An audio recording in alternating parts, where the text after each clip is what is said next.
Hello, hello, my friends. It is Aldo. And welcome back to the Knights of the Nerd Republic. You know what to do, and stay profitable.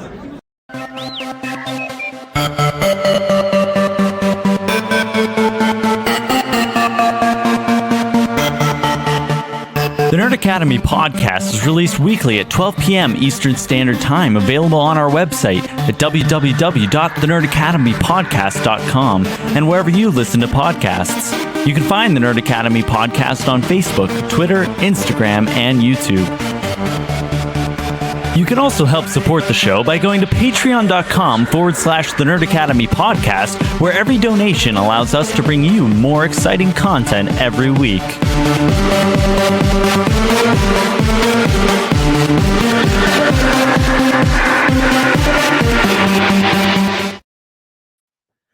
Hi, I'm Jared, the Trivia Loser Jedi. And I'm Spooter. And we're here to tell you that we aren't that great at trivia. And I mean, we're just downright poo-poo at it. That's right, Jared. We suck so hard, you might as well call us the Bizzle Podcast, sponsored by Black Holes. Boy, howdy, you ain't just whistling Dixie. But you know who is good at trivia, Spotchka? Who's that loser? Oh, you mean the Bombad Cast.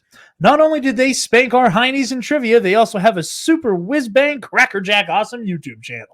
That they do, J-Dog, with fantastic shows such as Hyper Focus on Monday nights, 8 p.m. Eastern, with Jerry the Cannon Junkie. He sits down with awesome people and talks about whatever they are deeply interested in, whether it's Star Wars or not. And don't forget Bombad Gaming with viral sensation Scotty J-Ro, when Wednesday at 9 p.m. Eastern, when Scotty tears it up on awesome retro gaming and also a few modern classics as well.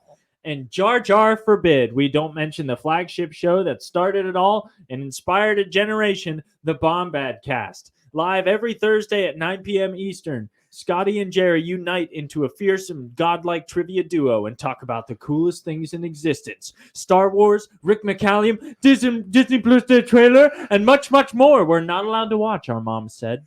You got that right, Spaldo. And that's why we're wearing our crazy, awesome, borderline psychosexual t-shirts right now. I feel like a million calamari flan right now, loser. So check out the Bombad Cast today. The guys who once again cut off our own butts and handed them directly to us in trivia. There you have it, folks.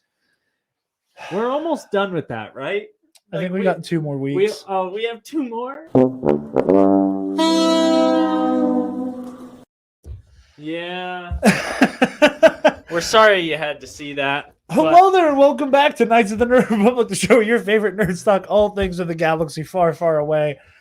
I'm your host, Jared the Dark Jedi Bachman Stubbs, and joining me is Spencer, the Mando Simpson. Yes. We got Connor. Do we? Connor? Connor? Connor? Hi, guys. What? Connor, you might be lagging a little bit. We also have fresh from the All Remaining Systems podcast, we got Michael. Yep, it's me, Michael from All Remaining Systems. Yes. One of my as we were talking about before the show, knowledge fight pilled fellow podcasters. Yeah, I have been hooked on the Knowledge Fight, and I think my only other appearance on any Nerd Academy thing was that one Alex Jones video. Yes, it was when we were talking about Alex Jones. But I'm very glad to be here talking about my bread and butter Star Wars and not Alex Jones. Yes, we will try to keep Alex at a minimum, even though this week has been great for Knowledge Fight listeners. Yes, it has. Michael, before we hop into anything else, pluggables, where can the lovely people find you and what you do? Okay. You can find me on Twitter at Local First Order, where I will tweet about the Jedi Prince books and whatever else I'm feeling like. You can find me on YouTube, All Remaining Systems, where I post content occasionally. Got a new Star Wars role-playing game series starting up very soon. Excited about that. And also I'm writing some more Star Wars short stories that will be posted on there soon enough. The working title of the one I'm writing right now is There Is No Chaos, a prequel to There Is No Death, which made Jared very upset when he had to listen to it on Bombadcast. Yes. So. For those of you who aren't aware, go back and, even though it's out of season slightly, go back and watch or listen to the creepypasta episodes of Bombadcast, 2 Halloween specials. I've gotten the privilege of being on for both of them. I think that the basic agreement is that I am there for every Halloween special. And at least that better be the way it stays, because I've enjoyed the last 2.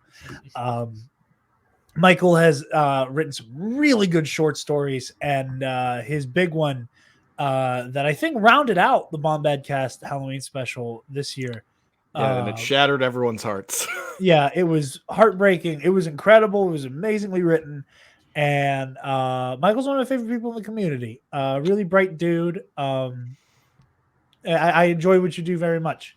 I'm also looking forward to the tabletop game, the podcast, and everything. Before we jump into the show, and since it's an evening show and I don't have to go to work before recording, I am sipping on a little something from our lovely sponsors at sundaysbloodymary.com. I got to get the website pulled up over here because I forgot to do that. Here we go. Cool. If you guys want to get your hands on some of the best Bloody Mary supplies on the planet, in my opinion, go to sundaysbloodymary.com/shop. I am sipping on the spicy Caesar mix right now. Spencer, you actually got around to trying some before we got started. Yeah, if I may. Follow up on whether or not Spencer would like Bloody Mary's conversation from several episodes ago.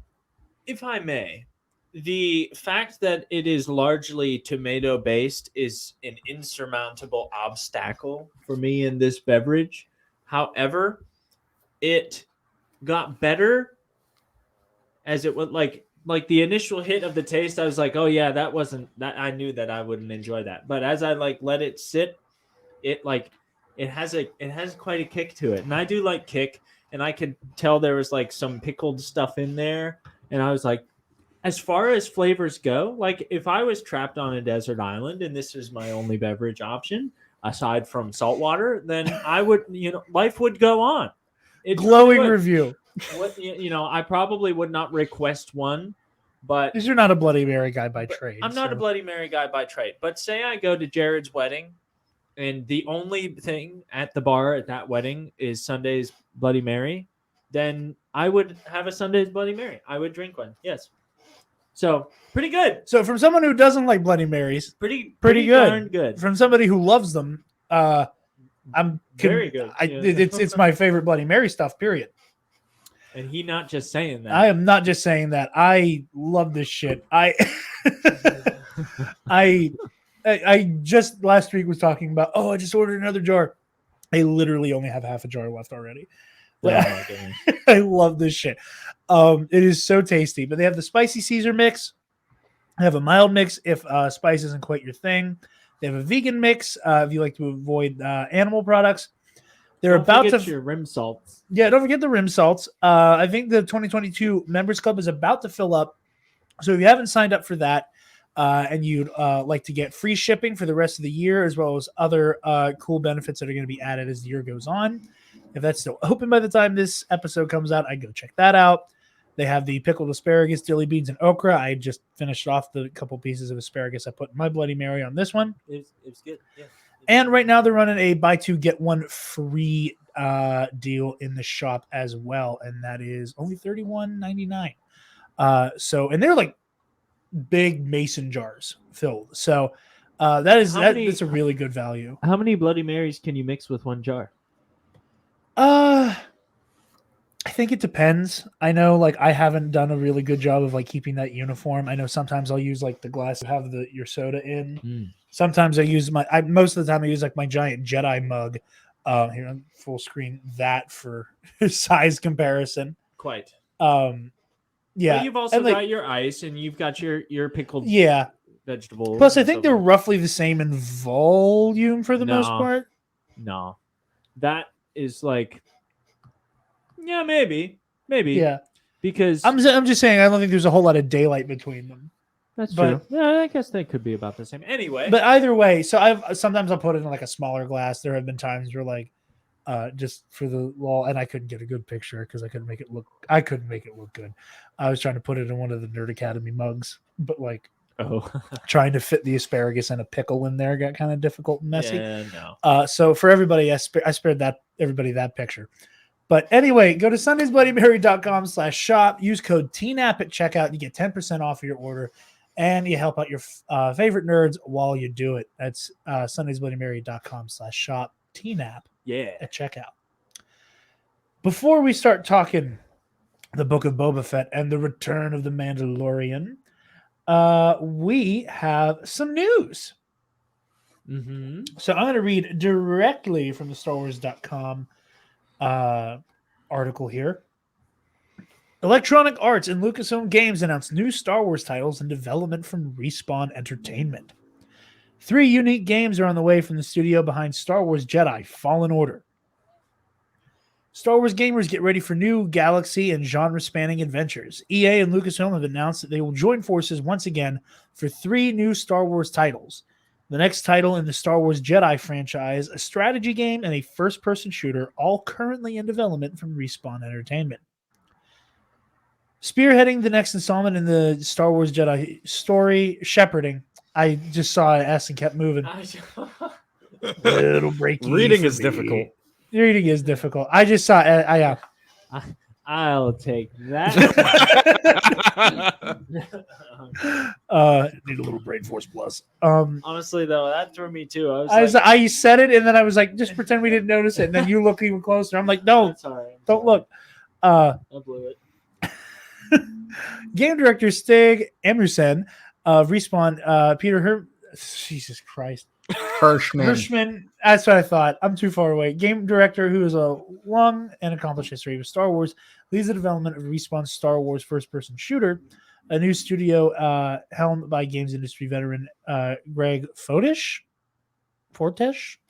will create a new Star Wars strategy game developed through a production collaboration between Respawn and Bit Reactor. Respawn will produce the new Star Wars strategy game with Bit Reactor leads development of the title. We are excited to continue working with the superbly talented teams at Respawn, said Douglas Riley, VP of Lucasfilm Games. They have demonstrated excellence in storytelling, epic Star Wars stories, along with best-in-class gameplay across different genres, and we look forward to bringing more amazing experiences to the galaxy far, far away. Stop shaking your head. I got tongue-tied. I'm sorry. You slowed me down and threw off my entire momentum. Anyhow, Well, so we're getting a new first-person shooter, a strategy game, and as we already knew, but more talk of a Jedi Fallen Order sequel.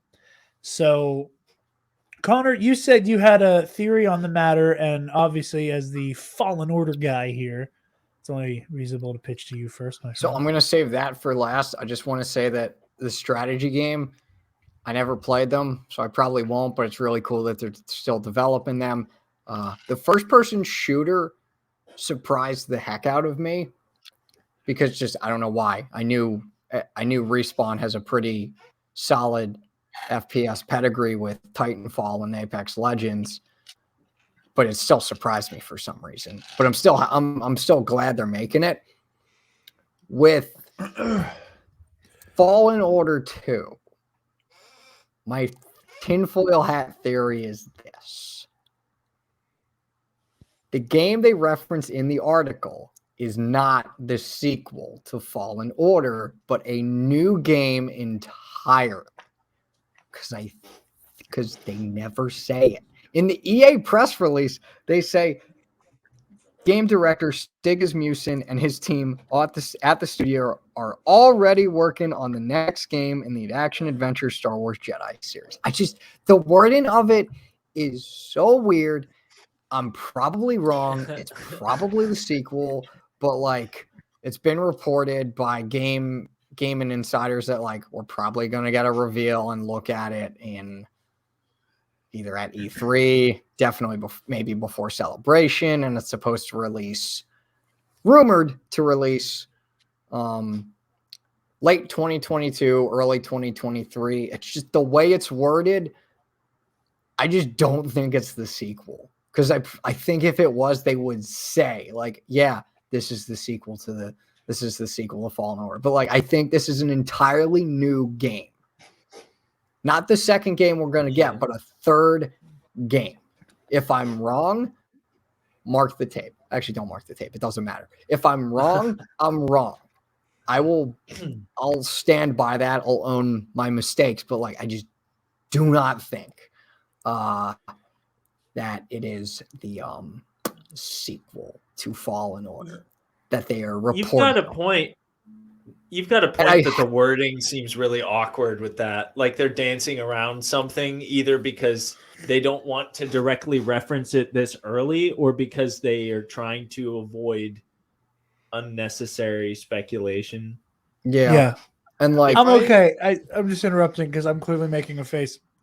I forgot. I accidentally put the really hot pickles in my drink. I took a bite of it, thinking it was the garlic ones. He's like, and I got to give a shout Immediately out. took my breath away. I just got to give a quick shout out to my friend Jake, who pretty much like started me down this road. Cause like, if it wasn't for him like pointing that out to me, I wouldn't have like really like thought about it and been like, oh yeah, this might not be the sequel, but an entirely different game. Say, I don't know, they could be working on a High Republic game. That would actually be really cool. And not by the other studio that's probably going to try and make a High Republic game. Blackout Star Wars Eclipse, everyone.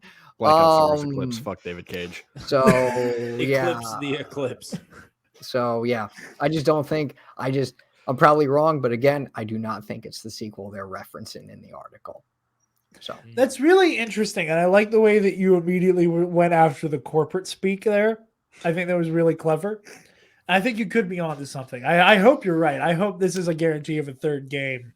I don't care what era, as long as it plays like Fallen Order, because I do think Fallen Order is one of, if not my favorite, is my favorite Star Wars game, and I think it hangs out only with the Spider-Man PS4 game as like favorite game of all time. It's definitely the best Star Wars game gameplay wise. Like nothing else even comes close. Yeah. Pardon me. I agree, but I don't. That's to be expected. He hasn't played it. I haven't played it, but it's going to be difficult. This is just a personal thought, to dethrone Republic Commandos for coolest gameplay, because it's I thought you were going to say something like the Gungan Frontier as the top tier Star Wars game. Lego Star Wars 2. No. On the Game Boy. Republic Commandos was unlike anything I'd ever played. It was like a first-person shooter, but you had like command of a squad. It was just really cool, really awesome game mechanic for me. And it's going to take a lot to dethrone that, but I have not yet gotten around to playing JFO. So maybe we'll see. But sorry. Didn't mean to dismiss you completely out of hand. I wasn't on when you guys probably talked about it, but Lego Skywalker Saga, like I just can't wait. I hope it comes out. We talked for a long time. We spent a lot of time on Lego Star Wars. I think all three of us expected to like touch on Lego Star Wars and then move on to the Book of Boba Fett. But we spent a solid like 45 plus on the Lego Star Wars game. There's a reason last week's episode was almost 3 hours long. Plus hours. Oh my God. But it was great. It was one of the most fun shows I've ever done. Oh yeah, Alton's a hoot. That was a great time. I love that man. He's great. He's pretty great. Yeah, he's awesome. I'm going on. We're recording an episode of Octo Radio on Friday, so the crossover goes both ways here very soon. Karate chopped my headphones here. Yeah, our headphone bag has been very finicky. He like tapped the table. We lost all sound there for a second. Okay. My tinfoil hat theory thing. This first person shooter is going to be Battlefront 3. I don't think so, because I think they're moving. I think they're moving it away from DICE, and I think they're giving it to Respawn. Ooh, that is a spicy take. That is very interesting, because they did say that. I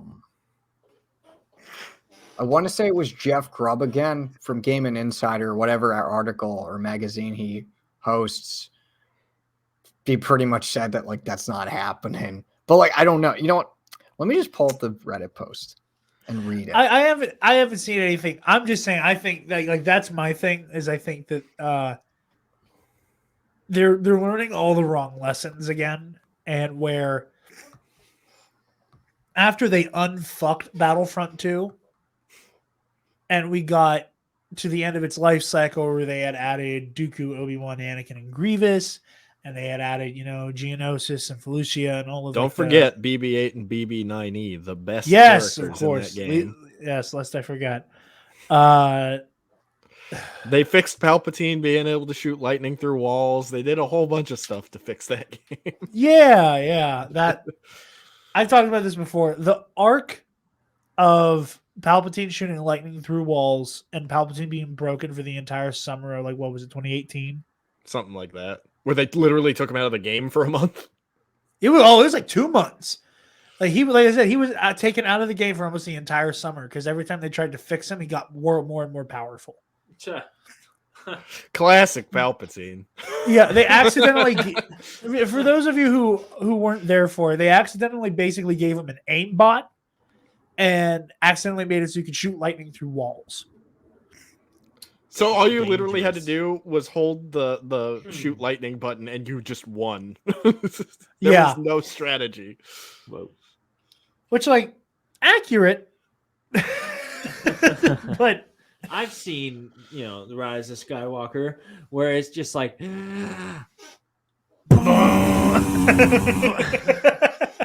pretty much, basically. Yeah, I looked. Yeah, there's like nothing in the article. It just says like Battlefront 3 is quote unquote dead as EA silos all responsibility to Respawn or something. So maybe I wouldn't be surprised because like here's what I think would be interesting. Again, I mean, not great, but interesting. If they go, okay, well, once we got to the end of the life cycle, people love this game. Like the player base is bigger than it has ever been. People are loving it. All of it, it's going great. And then they end the life cycle. Obviously, people are still playing it, and like online functions still exist. But people are like, okay, give us 3. Pick up where you left off. All the heroes that you have from 2, literally overhaul everything. Just do a 3rd game where you add on to it tenfold. Where like you already have the resources, the assets, everything. Just copy and paste 2 into 3, and then add shit to 2. And we'll buy a 3rd game. I'd do it. I'd be all over that shit. Keep all the same heroes, and now you've left yourself room to add the like, okay, like the original trilogy is pretty much good on heroes. We got that covered. We got that covered. If it has the gun mechanics of Respawn's games, because I don't know what it is, but every time I played Battlefront 2, something always felt off to me about the gunplay. I don't know what. And I just feel like if I played a Respawn game with their gun mechanics, I'd probably just be like, fuck yeah, this is my type of shit. See, so. I never had an issue with it, but like, like I said, with the heroes specifically. Like, okay, we're gonna go prequel era. Same here. Yeah, that gives you room to add like Qui-Gon and Mace Windu, which are basically the only like, Qui-Gon, Mace Windu, Ahsoka are like the only like Jedi who are like really important to the story who aren't there yet. And then on the dark side, you can add Ventress, Cad Bane, pick another bounty hunter. Savage Opress, maybe. Yeah, so great pick. That way you still have lightsaber people. Sequels, instead of adding BB-9E and BB-8, or keep them, like, add Rose and Hux. Or Poe Dameron.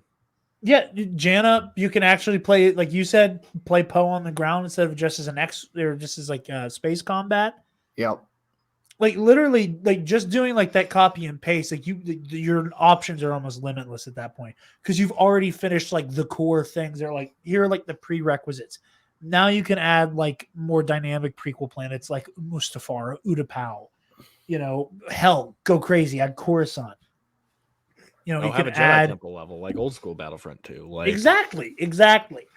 So whenever they said we're not going to do a Battlefront 3 and all of that stuff happened with DICE, I was like, all right, well, that means if we ever do get a Battlefront 3, it's not going to be the just copy and paste the last game that you had.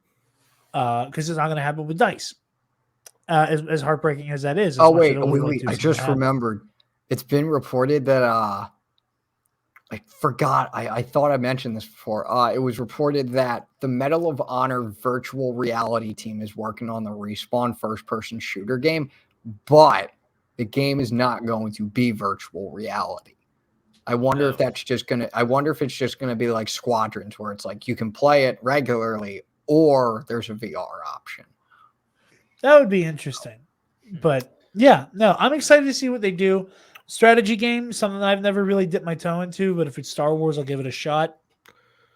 The FPS, what I'm kind of wondering is I'm not convinced it's Battlefront 3. I think it might be its own thing. I'm wondering if it might be its own single player game rather than a multiplayer shooter. Because it's been a while since we've gotten a like solo focused Star Wars FPS. Yeah, it's been a long time. That's true. I don't know. Something like a first-person shooter to me, like I prefer stuff like that to be an online multiplayer. Mhm. You know, and like I think bots. Give me the bots, baby. Me too. I'm the same Connor. way. See, I suck at online multiplayer, and Me if I'm playing too. against bots, that's why Call of Duty Ghosts, I just play that all the time. Because like you can play like quote unquote online multiplayer modes and maps against bots. That's what I did back in the Call of Duty Black Ops days. dude, yeah. Call of Duty World War II. My college buddies and I we called it the quickie, but we only had one. We only had one PS4 controller when we started college. We eventually chipped in and bought a second one, but we only had the one, and so there would be three of us, and we'd put like maximum bots, regular difficulty, but on the game mode where every time you respawn with a different weapon. And then it would be like person with the controller, the person to their left keeps a score sheet, and the person to the scorer's left kept the snacks. And so like we'd have like a box the most of valuable Cheez-Its going, job. and we called it the quickie because like between the three of us, even with trade off, it only took like 5 minutes to go through like 75 kills. And we'd be like, quickie? Anybody down for a quickie? And we'd like queue this thing up. And sometimes you get stuck with a bazooka. And sometimes you get stuck with like a really unwieldy sniper rifle. But sometimes you'd get like the Thompson or a really solid machine gun. And you're like, oh, or melee. The melees were actually pretty deadly, but it was just like, it was fun. I've still got tally sheets from that. But yeah, I'm with you there, Connor. Online FPSs are horrifying because I'm not good enough to be competitive. And if I can't compete, then I get mad. And if I get mad, I don't have fun. And that's why I like single player games. I love a good story, but the game mechanic is fun too. That's why I liked the OG Battlefront 2. That's why I liked Republic Commandos. That's why I like playing even the Call of Duty World War II campaign was a lot of fun. You know, you can up the difficulty of the campaign to where like it's challenging and it's not just like a breeze, but it's still not, you're not dealing with, you're not getting respawn and then just killed play for hours. Exactly. That's no fun to me. Even as much as I enjoyed Battlefront 2, like I'm not good at a lot of the multiplayer. The only part of the multiplayer I got good at was Heroes vs. Villains. Which is weird because that's like one of the harder game modes, but somehow I got into it. So it basically plays like an entirely different game. Yeah, he's right. That's where I was at first. I eventually got good at a lot of the like shooter stuff. Mm-hmm. My strategy was I played heavy, and everything I equipped was blow shit up. I had impact grenade, I had the thermal detonator barrage, and I had the explosive minigun. So everything was designed for crowd control. So like if you're doing like supremacy on Naboo in the palace, and you get to the point where like they're trying to come through that like bottleneck of the main door that's slowly opening. You kick on that like explosive minigun, and just and it's just like kill, because they're all like this. They're all clustered together. Up. That's like in OG Battlefront. Most of them 2. are playing normal infantry, so they have like they can tank 1 or 2 of those blasts at best.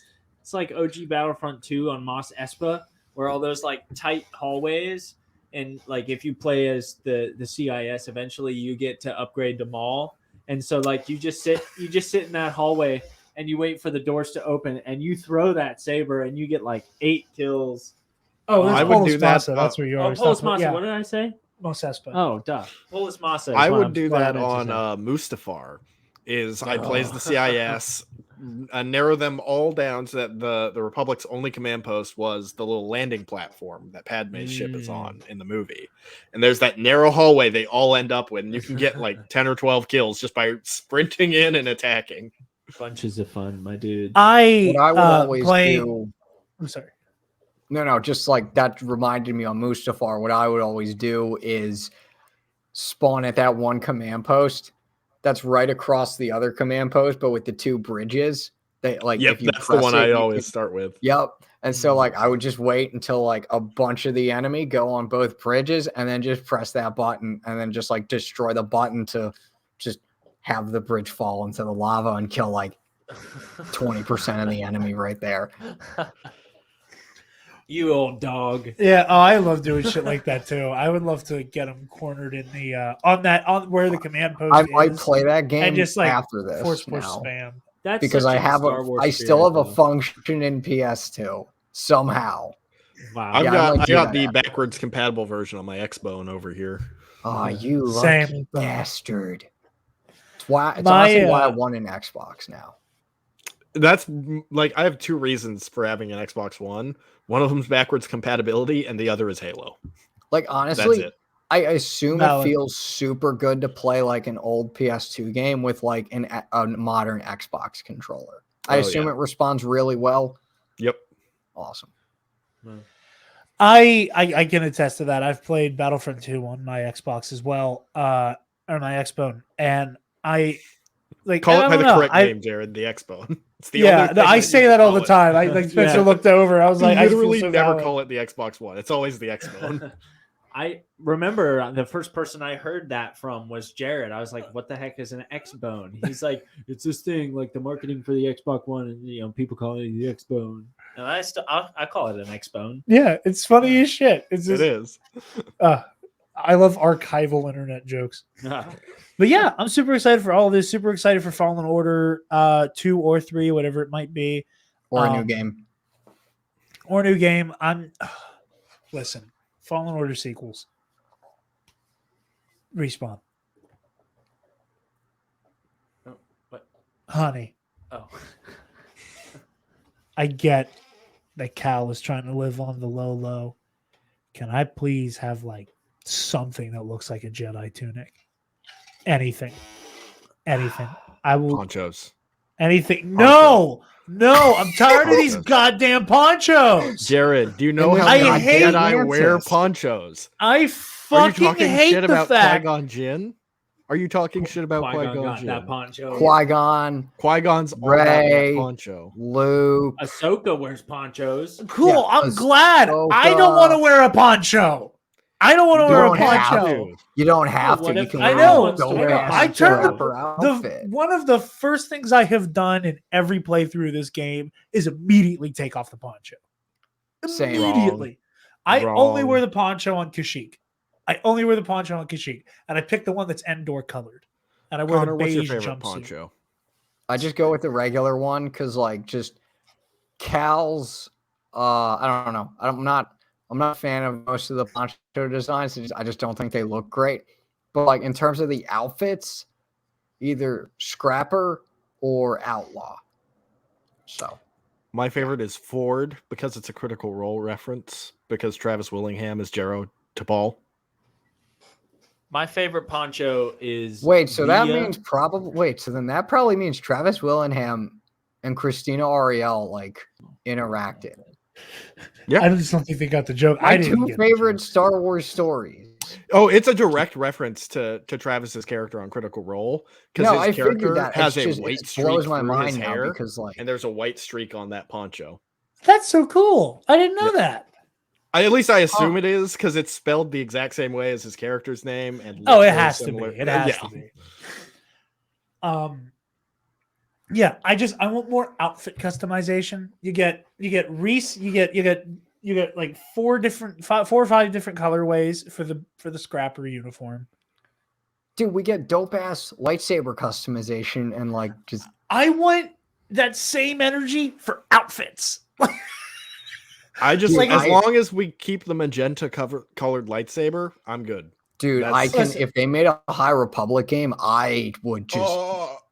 Dude, the lightsaber sorry. customization. Oh my god. It's gonna be a big nut bust. Yeah. Yeah. Yeah. If a High Republic Fallen Order like game came out, like, dude, the outfits, phenomenal. Oh yeah. Like, My yeah. favorite like style of outfit for like Jedi, like not that I think it's like the most ubiquitous and everybody should wear one. Like what I would wear, like I think looks so sleek. That one of the new characters, it's a lady, I can't remember their name, has it. It's kind of like what Coyote Mundi wears, where it's kind of that like leather like vest tunic. Does anybody know what I'm talking about? Where it's kind of like the Is it a High Republic character you're talking about? yeah. Oh, what Is the it hell like that? their mission gear sort of? I know who you're talking about. It's the mission gear. Can you describe Hold on. anything else about this character? Like I'm about to see if I can gonna find go it on on the my Star Wars photos right Instagram. now because I have like all the High Republic content. It's someone who's I think being paired off with Wreath. Vern? Spoiler free. Vern. Is it Vernestra? It's probably either No, Vern I or don't- Comac. No, it might be Comac because I don't remember that name off the top of my head. You don't remember my favorite High Republic Jedi? No, I'm saying I don't it's. I don't remember hearing that name and that being what I'm talking about. Oh god damn it! Where are Is it- they? Is it like Pong this? Krell? Yes, that. No, shut the fuck up, Michael. Hold on, I'm full screening Connor. That I love the. Well, no, it's not that because it's like closed at the top. Like you don't get the normal like Jedi V. Like it's closed Okay. at the top. Yeah, like I said, kind of like Coyote Mundi's, where they also have Okay. like the Luke collar. Yeah. That I Yeah, love that. I want that, like that Avar Chris outfit. I want that in High Republic. Oh yeah, that too. Oh god. That too. Yeah, you see what I'm talking about? Where it kind of like comes together up top. One of Yeah. those. Yeah. Yeah. Yeah. Like I say, Coyote Mundi. Everybody It's here like knows. it's like a vest Yeah, that's what I was saying. They had like a vest Yeah. tunic type thing going on. with a Only- hood. with Like, a hood. dude, I just but like the need- High Republic one where Coyote Mundi's kind of opens up towards the bottom, it's like completely closed. Mm. Like it's just all brown up top. And then like with like the black sleeves. It's such a sleek look. That's what I would wear the hell out of. But yeah, Fallen Order, the sequels, honey, baby, all I need. That same energy y'all have with lightsabers. Give me outfits like that. Like, let me go hog wild and just do cool outfits that aren't just Cal Scrapper outfit in different colors. Also keep doing the thing where you can do the Disney World lightsaber parts. That Yeah. made that game. That one of the reasons I think that is my favorite Star Wars game is because I got to play that game and beat it the week before I went to Disney World for the first time. Knowing how I was going to build my lightsaber at Savvy's workshop, I was able to find the parts in the game and then build it in the game, and That's then awesome. a week later go build it for realsies. That was such an incredible experience. That and because it was so fresh in my mind, all the treasure chests scattered all over Fallen Order are designed to look like the trash cans of Galaxy's Edge. Oh my gosh. So whenever Connor eventually goes, have fun watching him dumpster dive every 3 feet. Go in there, go, guys, look, I found a poncho. I should It's just I dope. should just neat. I should just play that Neat. I should just play that BD sound effect that he always made when he died Yeah. when he would dive into the Yeah. Yeah. Speaking of BD droids, Please, speak freely. let's talk Book of Boba Fett, Return of the Mandalorian. Don't you mean There's- Mandalorian season 3? That's Yeah, what season 3, I episode was 1. just like, was this a Book of Boba Fett episode, or did they like accidentally publish a Mando episode? Like they just had season 3 stashed and they were ready to go, and some intern is like, bam, bam. They're like jamming to their tunes. They're like, published, yeah, Book of Boba Fett episode 5. And then like that poor kid got fired because they accidentally published an episode from Mando season 3. Okay, you start talking because I'm gonna go get a soda, and I'll be Okay. able to hear you outside of the studio. Okay, I'm gonna start talking so that Jared can hear me from outside of the studio. So, okay, this is a funny story that I already told Jared. Yeah. So, my dad is a teacher, and they had a 2-hour delay this morning because of ice on the road. And so, when I was getting up and I was going through my morning routine, getting ready for work, making my sandwich and eating my breakfast and listening to my podcast and stuff, I was trying to avoid the spoilers, but he was watching Book of Boba Fett while I was doing that. And at the end of the episode, we haven't really talked about it much, my dad and me. But at the end of the episode, the theme comes on and we're just kind of like jamming around the kitchen. I'm just like, man, this Book of Boba Fett theme grows on you. I mean, it's a serious jam. And he was like, yeah, it sounds so unusual, but so cool at the same time. And he's like, and the vocals are kind of odd, but cool. And I was like, yeah, that tenor part. And my dad was like, but it doesn't really sound like a tenor that's singing. It sounds like a baritone that's screaming. And I'm like, you're absolutely right. Because it's like, and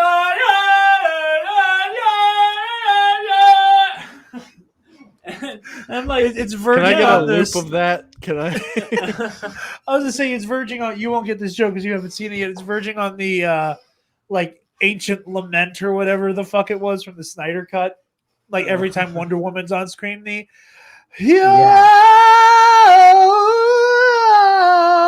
it's the same thing. Like there's just like random vocalization anytime there's a Themyscira or Wonder Woman on screen. Like almost the same thing. but so good. And I laughed really hard at that baritone screaming. But it just shows how much thought he puts into his scores. What you got? I got the butterscotch. Yeah, you hit me up with that. I'm used to this. This is great. I'm just gonna resume drinking my wild cherry Pepsi. I wouldn't reach for it. I was really happy with the birch beer that I had. Not sponsored, but we'd love for you to. Yeah, because we've been seeing you boys for many years. So Yeah. the one of my favorite things at our local convention, Steel City Con, they have this. It's like a stage car type booth. It's a Wild Bill's soda, and they got these like really fun like sodas on draft. Yeah. And I found their website, and I ordered a 12-pack of their stuff in cans, and they also had a bunch of flavors they don't actually have normally on draft at the cons. So there was Dr. Bill's, which is clearly their take on Dr. Pepper, which if I were to describe it, think Dr. Pepper, but more cola. Incredible. Loved it. Most of my 12-pack is the wild cherry because that shit is fire. And I'm sipping right now on the butterscotch soda, which I cannot wait to at some point mix this with caramel vodka because that shit's going to be yummy. He's got a way about it, as he certainly does. But yeah, Wild Bills, feel free to sponsor us because we've been drinking your stuff at cons for Yeah. years. And the only reason I didn't bring it out is because it's dirty currently because I was using it to drink more soda than I should have last night. Yeah, I've been using mine for loose change. I just throw it in my Wild Oh, your Bills giant mug. your giant It's mug. like a solid metal mug. It's like Oh, they're so cool though. I have like 4. Very, very good for utility and such. But Most of them are at Nana's. I got the really cool like the what do you call it when it's like the metal that's like super colorful? mother of pearl. I don't know. Okay, I can't remember. But yeah, it's the I stuff love that this looks shit. like an oil spill. Yeah. I think that's mother of pearl. But yeah, it's stuff that looks like an oil spill. Either way, butterscotch soda is incredible, as you were saying. So back to it.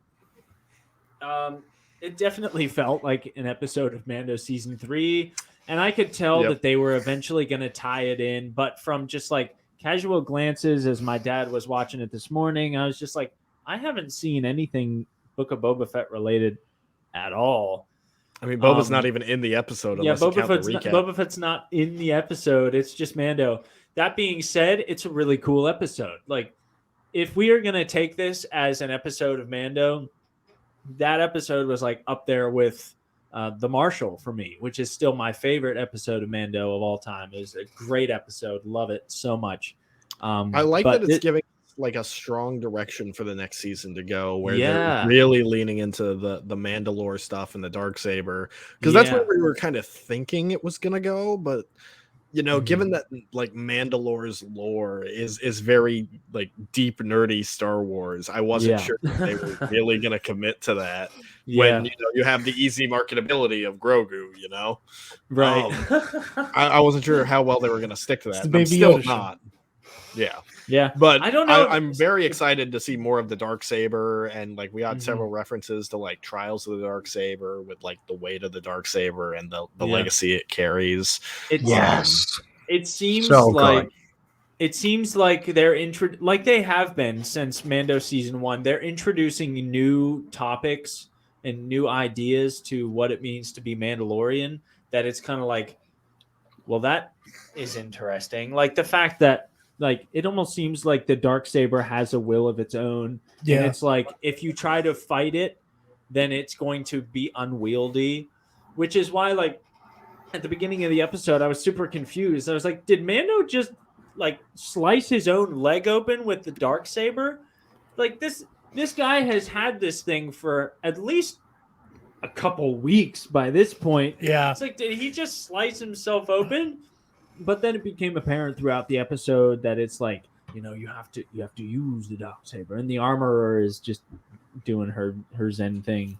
But it was very reminiscent of when Sabine starts training with it, and it's like you need technique, and I've never been a huge fan of the armorer as far as like mentor. I've never trusted that bitch. Me Well, she leads a cult, so maybe it's because she turned her back on Mando like that.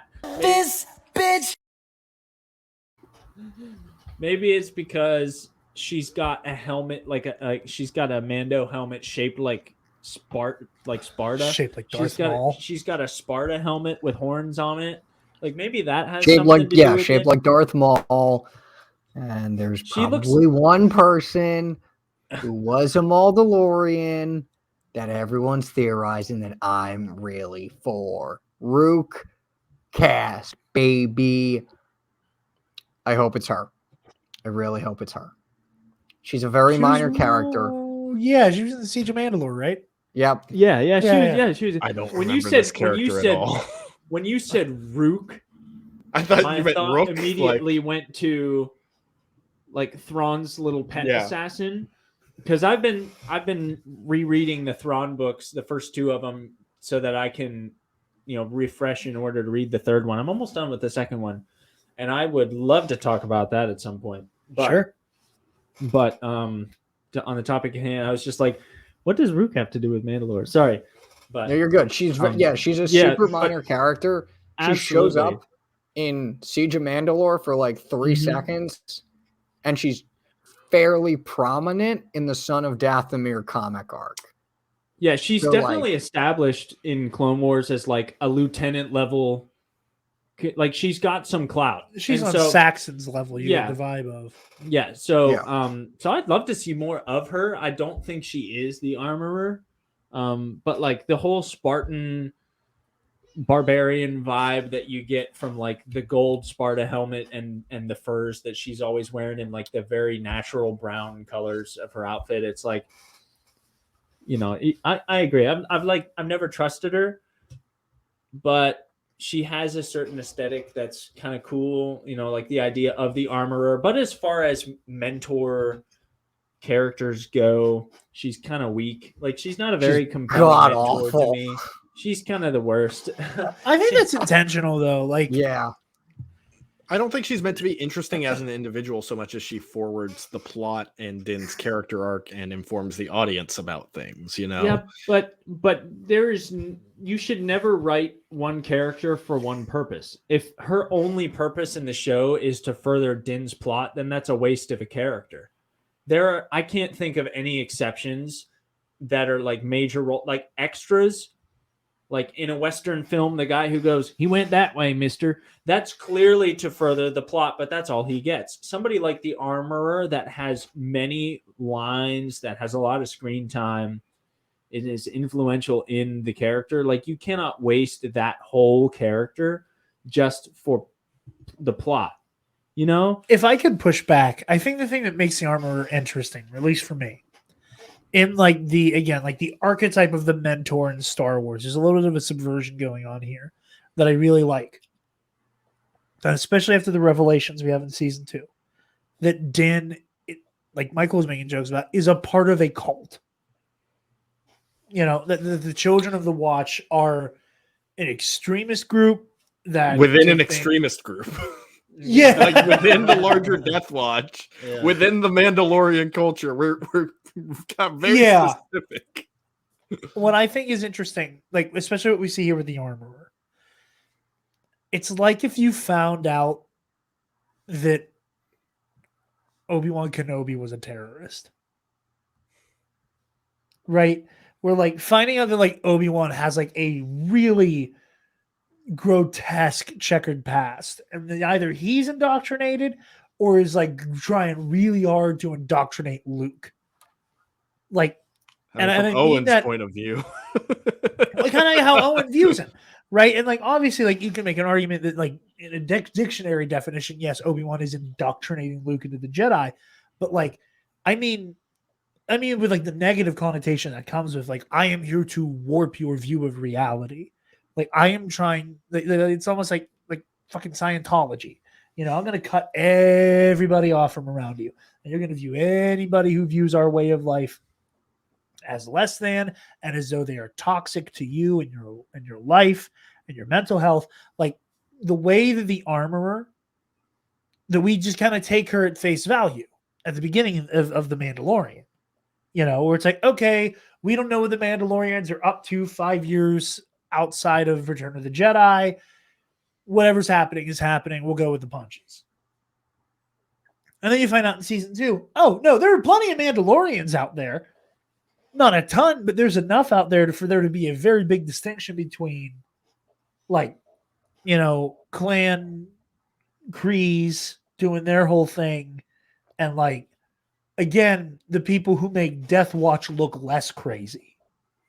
Yeah, because like even Death Watch itself, like Pre Vizsla was taking off his helmet all the time. Like, you know, he wasn't religious about being a Mandalorian. He just liked being a violent person. You know, he was just kind of an asshole like that. Yeah.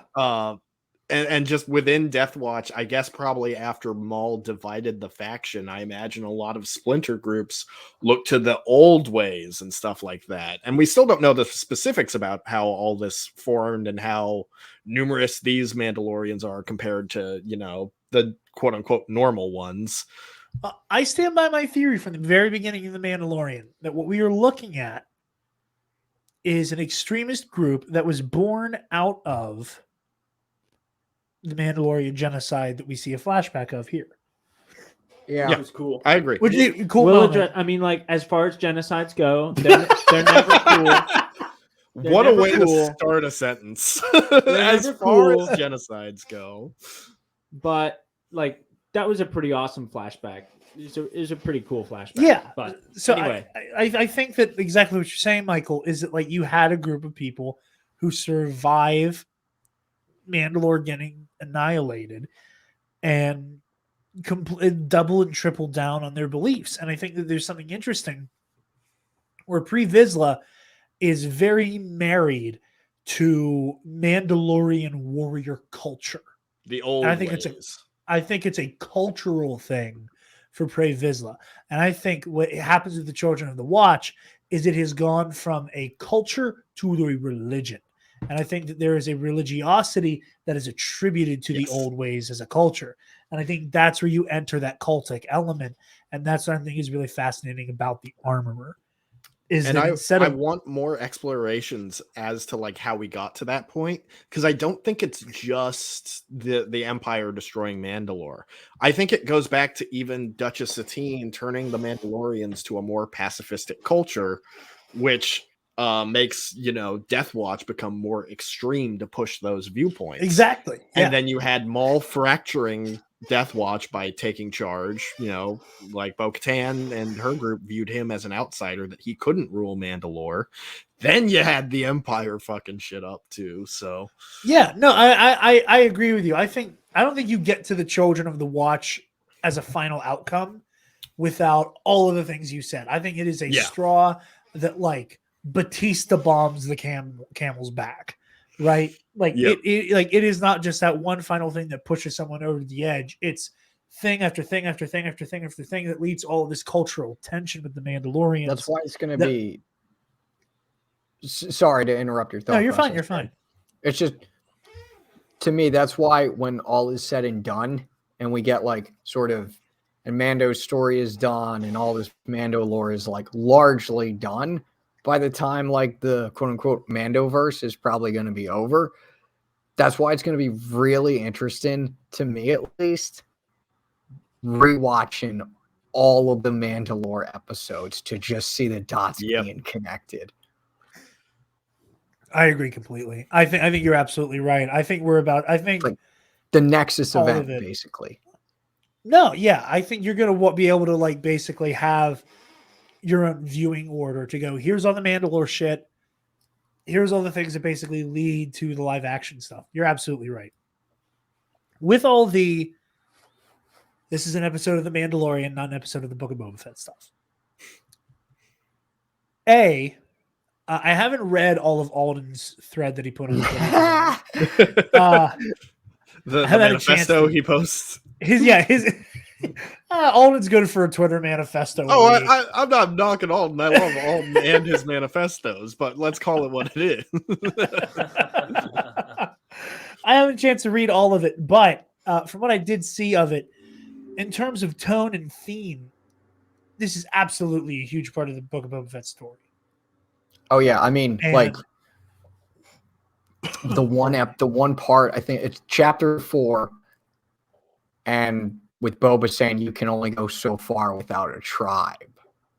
Yeah, this is tying back exactly to that quote, with Din being alone, and the fact that like there's a Force Awakens parallel to me where it's like he goes back to the only thing that he knows, which was bounty hunting, much like how Han went back to the only thing he knew, which was smuggling for a time. And how all Rey knows is, I'm waiting for whomever, scavenging. Yeah. Yep.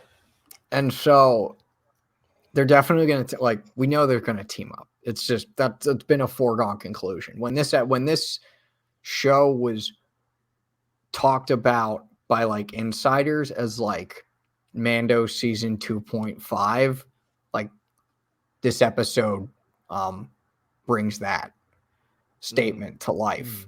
And it's, I think thematically at least, there's gonna be a lot of payoff in the last 2 episodes, especially when it comes to like teamwork and sort of becoming your own person and forming your own identity, especially when the world wants to try to form you into something else, or they remember you as something else, and you want to be like, no, I reject that past persona.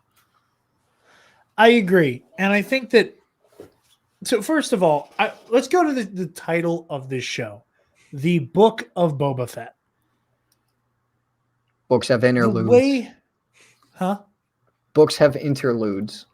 Books have interludes. And I think that something that I think is worth pointing out is from the very first episode of The Mandalorian, where the very first thing we see is chapter 1. And it's like, this is the way it wants to tell this story.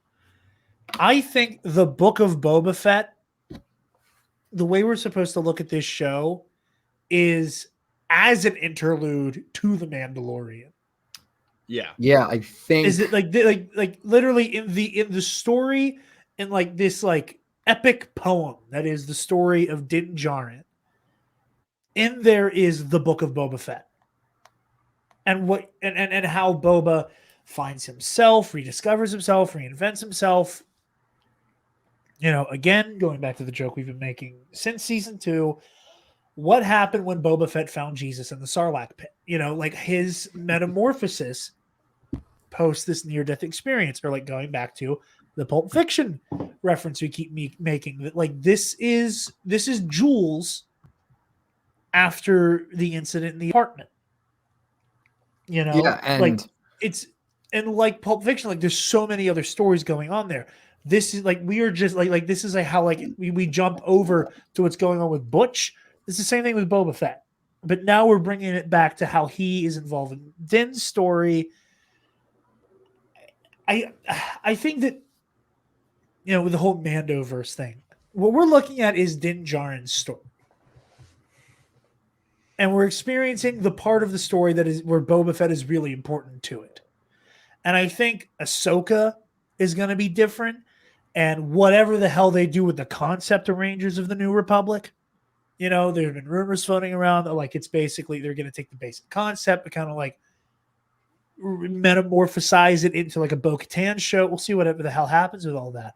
But like I think those other stories will be more centered on those characters. But right now, this is this is like the Mandalorian Iliad with another story in the middle that is pertinent to the story, but because of the long-winded nature and grand scale, it is important to know the Book of Boba Fett as it applies to the Mandalorian epic.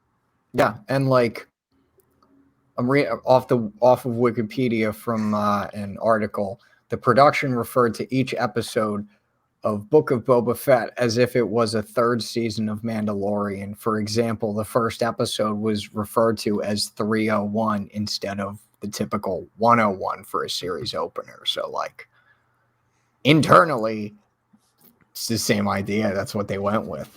Yeah.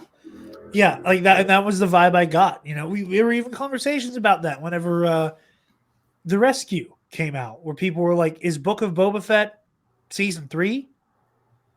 We're like, is the show going to be called Star Wars: The Mandalorian, The Book of Boba Fett? Like, is that the title? We're like, kind of like with Star, like now we know, like it's Star Wars Jedi Fallen Order, and the next game will be Star Wars Jedi blank.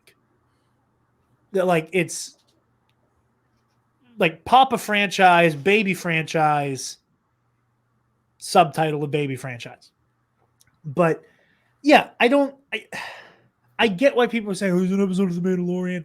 I really don't like this shows how weak Book of Boba Fett's been because he wasn't even in this episode. It's like, how many TV shows have like an episode that is not centered on the main character? How many TV shows? Ted Lasso, season 2, Coach Beard episode.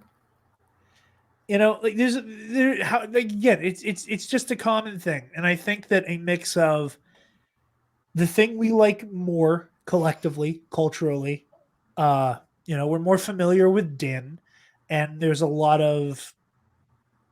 so many changes happening to Boba Fett over the course of this show. Again, he's gone from really cool action figure and, action main character trope of, like people basically wanting him to be Star Wars John Wick, to being more actually like John Wick as a character. Right. Not just the people that go, "Oh, John Wick, that's a movie where Keanu beats ass." And it's like, yeah, Keanu's beating ass in these movies, but there's also like a lot of heart to that character. There's a lot of heart and a lot of going on with John as a character. Same thing is applied to Boba Fett here, where he's not just the Terminator anymore. He has a heart, he has a soul, and he's changing as a person. And I think that's a more interesting narrative than just a shoot 'em up.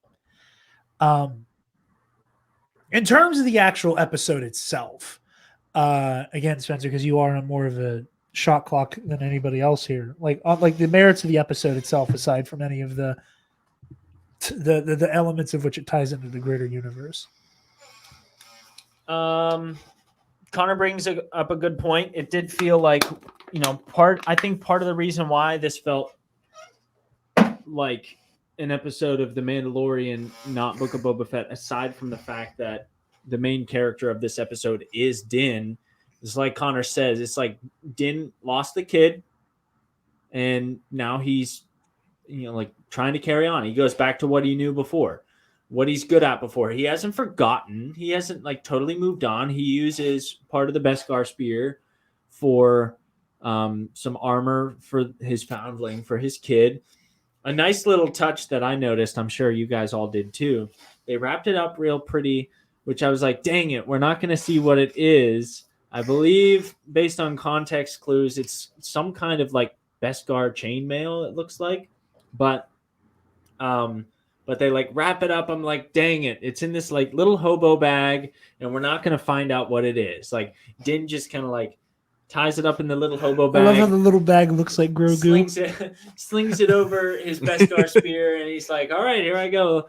But like he's sitting there on the thing, and the knot is like in his hand, and I'm like, son of a gun, that little package looks like Grogu with its little ears.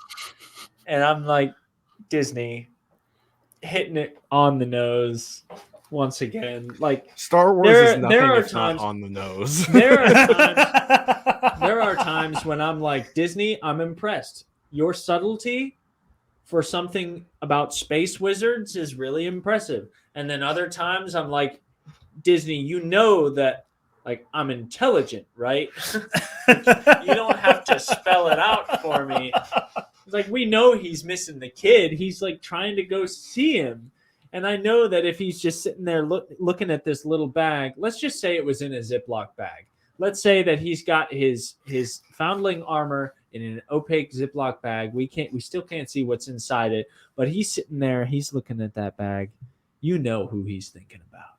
You know what it reminds him of. We don't need like kid too. We don't need. Yeah. We don't need. Yeah, that just registered. Yes, the Rhodian kid as well. We don't need that Ziploc bag to be like the Grogu marketed children's lunch bags. Like, we don't need his face on the bag to tell the audience that he's thinking about Grogu. So it's just like Disney, a little on the nose there, but it is marketed toward a wide audience. And if that is something that the kids are going to pick up on and think is a really cool moment, then like, fine by me.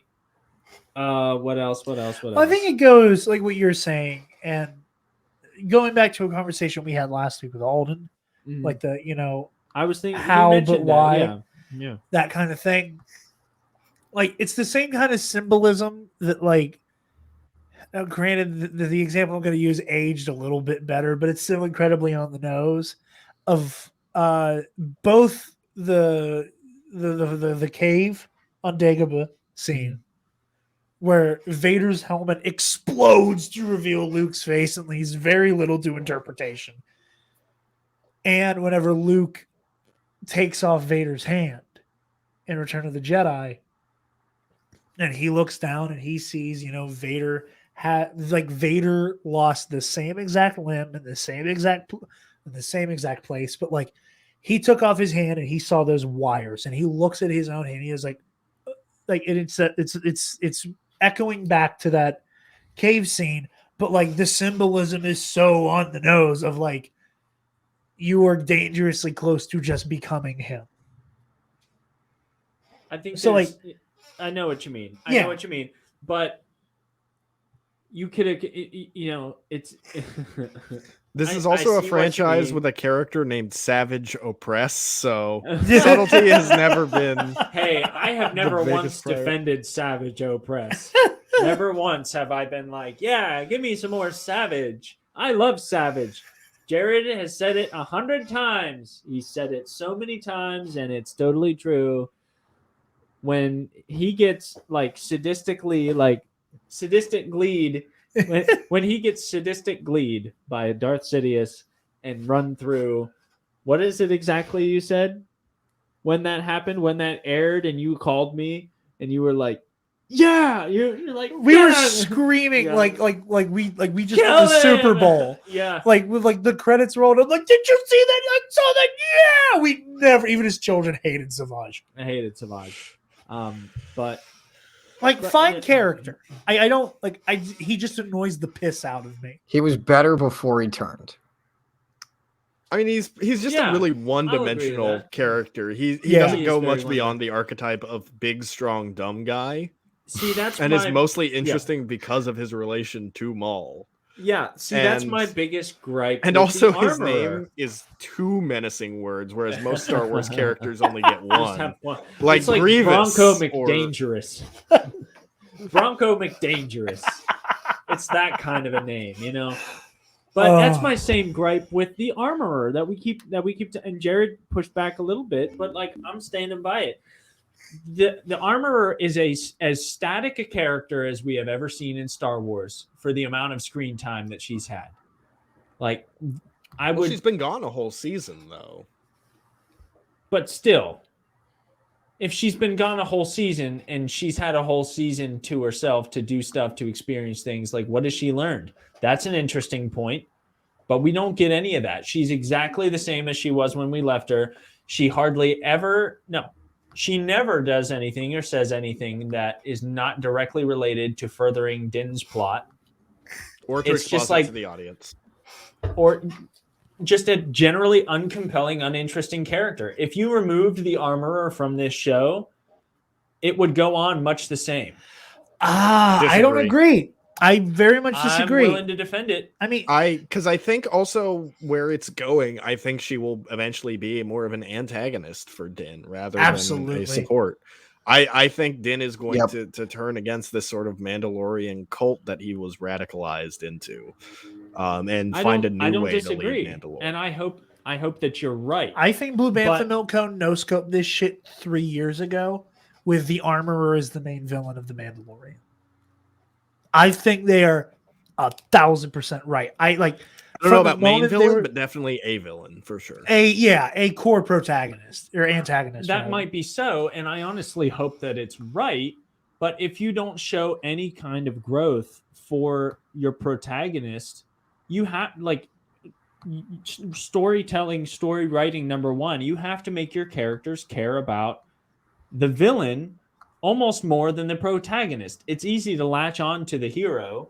It's harder to make the audience care about your villain. That's one of the many reasons why I thought Eternals fell flat on its face for me. I was just like, you didn't make me care. I realized that the planet Earth is about to die, but you didn't make me care. Icarus is not a compelling villain to me. He's just a guy who disagrees, and that's all.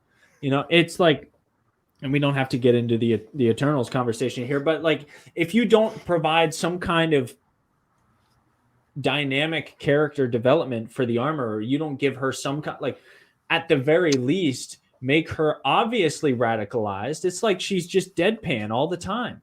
No matter what, she's just It's almost like she's wearing a expressionless. mask or something. Yeah, almost like that. But the difference being, over the 2.5 seasons of The Mandalorian that we've had, you can tell how Din is feeling by the sound of his voice. And the Armorer is just like, this is the way. I think, but that's the point, though, I is had that wheat she agree. is so this cold morning. and so detached. Like, and what you're saying with like she has no effect on the story. uninteresting. That's uninteresting, Jared. A completely cold, detached character is uninteresting. You have to give me reason. I think we just haven't had enough time with her. nature. I agree. And I especially think- because she hasn't filled the antagonist role yet. she's still technically And on she Din's might side. not. We have to, at this time, come to the terms with the fact that she might not. yeah, But if she True. stays exactly as is, I'm not going to like her any more than I do now, probably less. That's all I'm going to... We don't have to spend any No, more you're time good. talking about the Armorer, but I'm just like, this character is uncompelling. Do something with her if you want me to be like, yeah, the Armorer. here's where I will briefly, in terms of like how she relates to Din's journey and how like she is integral to it.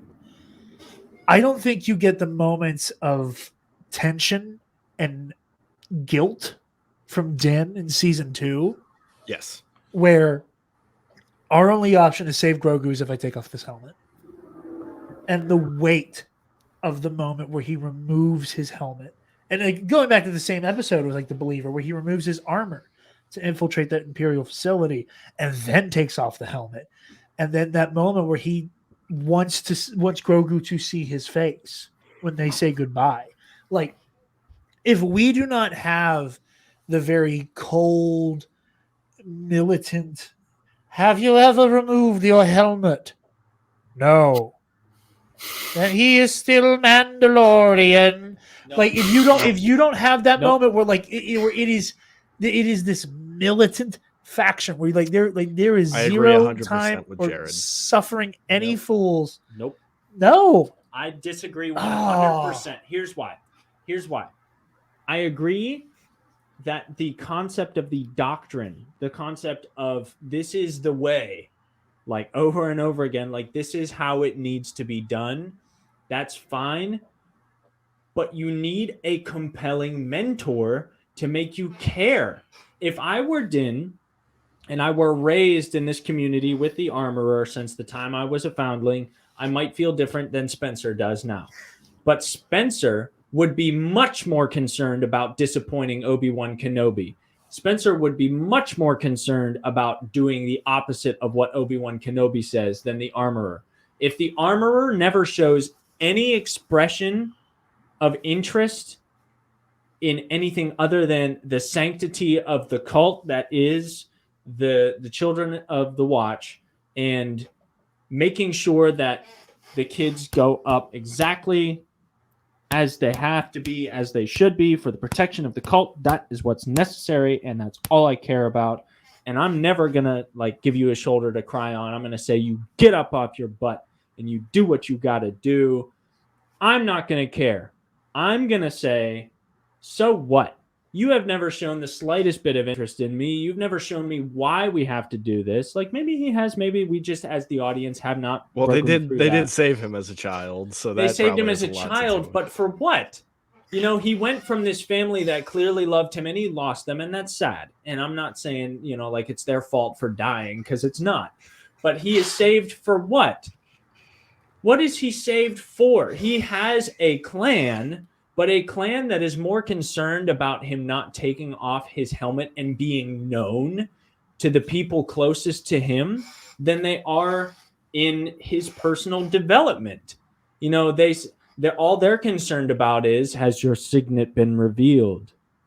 Have you passed the rite that we had nothing to do with when we sent you out into the galaxy to make it happen, Captain?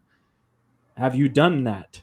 You know, have you brought back the boons? Can I make you more armor because I sent you into the wild to do bounty jobs for Beskar so I could make you more armor? Have you achieved that? Have you done it, Din?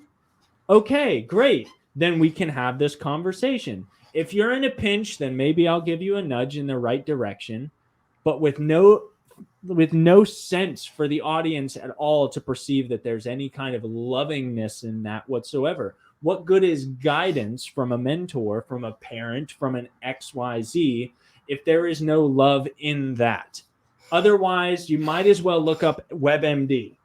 Like, Mom, my knee hurts. Oh, well, sit on the toilet. Let's talk about it. I think this is why. And for your best interest, You have go to cancer. the doctor. Yeah, you've got cancer. You've got cancer of the knee, my boy. And My for knee your hurts. be- Did you take the off your cancer of the helmet? knee. And because I care about you, because Yeah, so, I like- love you, I'm going to take you to the doctor. Whereas, like, you know, the armorer is the WebMD of this. She's like, okay, so this is how it sounds to me. Go. Good luck. You know, there's nothing therapeutic about this relationship. And I think There that's is- the point. Isn't she Yeah. supposed It's to not represent? compelling, though. Oh. If I'm Din, I wouldn't give a crap about what the armorer has to say at this point. Yes, I but have spent you the as Din time have with not this been kid. indoctrinated as Din has. Yeah, you weren't Yeah. indoctrinated into a cult. You weren't. I'm not going to bring up that story. Yeah, you weren't indoctrinated into a cult. He wasn't on campus life for whatever. You almost got turned into a Freemason, but Worse than that. yeah. Probably. No, I told us. No. This was on a Knights episode that I told that story to you guys. I don't. It was think I've I I've heard don't the story. remember. Yeah, either way, I don't think he was there for it. I thought he was. I could have sworn Spencer was there. I think that this is a really, like you were saying, I think this is a good conversation to put a pin in and come back to Yeah. later Sorry, for the armorer. I but exploded on you there. no, But you're good. No, I to sum up all of that. I like when you get heated. Expectations only matter. Disappointment is only possible in a realm where you value inherently what someone else thinks of you. It seems to me that by season 2 of Mando, and you could say, oh yeah, there's growth here. Mando values Grogu's opinion of him more than he does the armorer. But I never got the sense that Mando truly relied on this acceptance from the armorer herself. Maybe from the clan, maybe that's more important, but it's just not a compelling thing to me that he's like, I have to live up to the armorer's expectations because she says so. I would be at that point, I'd be like, so what? I found something more valuable to me than her advice, than her Beskar armor. I found a relationship, a connection that goes beyond just sharing a facade that covers my face and my body. I found something better than that, something deeper than that. So you know what? Screw her if I disappoint her in my choices. You know, at this point, there's only 3 of us left, and one of them has tried to kill me. I'm gonna go my own way. That's all I'm gonna say. No, that's valid. We can put a pin in that for later if you want, but That's my opinion. it's actually, yeah, it's a really good point, because like it shows that thinking on this episode more now with that in mind, it shows that like Din probably doesn't care much about, I mean, he still cares, I think, quote unquote, cares is doing all the heavy lifting here. Because, like, again, indoctrinated into a cult. He was basically probably raised as just a cold son of a bitch. Yeah, and I think because Din is, like you were saying, he's falling back to what he knows. He's falling back to going back to this group of Mandalorians. It's not that what he's gone through, you know, delivering Grogu to the Jedi hasn't changed him. Mm-hmm. It's just he's trying to readapt to his old environment, and we're seeing that that's not working for him. Because of something silly like I took off my helmet in front of my, foster child. Exactly. Yeah. And if that's what it takes for him to be like, this is not where I belong after all, then that's fine. But because they're crazy. But you will not convince me that the armorer is a compelling. I don't think every character dynamic character. I think it's more what she represents. I think that she's a cog in the Mandalorian machine. She is a personification of Din's indoctrination and him learning to shake loose. She's a nice abusive nature of every cult and how it affects its victims. See, I could keep going. If that's the case, then we should be afraid of her. Why am I not afraid of the armor? Because she hasn't been around for a season. Yeah, I don't think she's been around long enough. I think once Mando season 3 gets moving, and it goes in the direction I think it is headed, and we get into like the Mandalorian conflict of the show, I think we are going to see, if Din in any way, shape, or form tries to embrace being the Mandalore, which he accidentally is now. Yeah. Possibly, depending on interpretation. Yeah. What we're looking at is we're going to see the armorer swing all the way back around and go, the children of the Watch have reascended to the Mandalorian throne. The prophecy is fulfilled and Jaren is our Messiah. And he's going to be like, whoa, you fucking threw me out because I took my helmet off, you crazy bitch. Like I think we're going to get into I think we are going to see the armorer evolve, not in terms of, I think we are going to see in a retroactive way that as Din grows, her malignant and malicious influence on him is going to become more and more evident. I think we're going to realize the role that the armorer has played throughout his life as this cultic leader. I think that, again, I don't think it's meant that she is supposed to be a fascinating character so much as we're going to realize how It's she just has that affected she our hero. represents Exactly. everything wrong with what Din has been brought up in, and he's breaking out of that shell, thankfully, and he's realizing like this is a load of crap. Okay. Last small comment. This is Yeah. a relatively small one. I've never This time known, for sure, it's the last one. but here's the thing. It's my fault. It's we just are happening all in this room. contributing to dragging this out. I have never known a cult that kicks people out for small infractions. Usually it's like, Well, this we is will do Star whatever. Wars. This Dude, Well, but this this is isn't like a small them. infraction to them. But it is, though. Is it necessary? Not anymore, really. And if it's that big of an infraction, a real cult, again, I'm speaking with Well, I would say very most little cults authority aren't this here. radicalized to where your armor is you as a person. But a cult, as like from my experience, from what I hear, from what I read, from what I know, a cult is going to do everything they can to keep you there. They're not going to try to leave. They're not going to let you leave. They're going to like punish you. They're going to mold you. They're going to recondition you for their ideology. They're not just going to let you. They're not going to say, "Oh, you broke the big rule. Bye-bye now." They're going to say, "You broke the big rule. You're on KP duty for the next 3 years." This is where, like, respectfully, dead wrong. Like, you look at Scientology, the moment you push back and the moment you start to go, this kind of sounds batshit crazy, or go, maybe the practices here are a little extreme.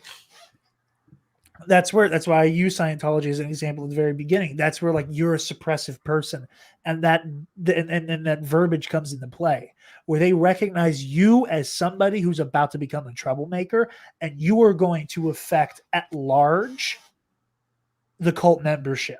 And you are use another real life example that relates to Jared and I's interest in the conspiracy world. Yes. That, Donald Trump, for example, was a big figure for like Alex Jones. And then as soon as Donald Trump says you should get the vaccine, Alex Jones is like, Donald Trump has betrayed us. He's he's no longer a true patriot. And that kind of stuff is constant in that world. Someone says like, yeah, I don't think X is that bad, when everyone's like, X has been deemed the most horrible thing imaginable. But there are examples. For instance, you have stories of people who have to literally smuggle themselves out of the Scientology headquarters. You have TV shows based on true accounts, I'm sure, like the Netflix series, the limited series Unorthodox, about escaping from Hasidic Judaism, and the pressures that come with that. Like, if you try to run, we will come get you. And that is not a universal image of Hasidic Judaism. That's like, hey, this happens sometimes and we should be aware of that, but I'm not in any way condemning blanket Hasidic Judaism there. But there's loonies wherever you go. There's loonies wherever you go. And there's going to be people that break the mold.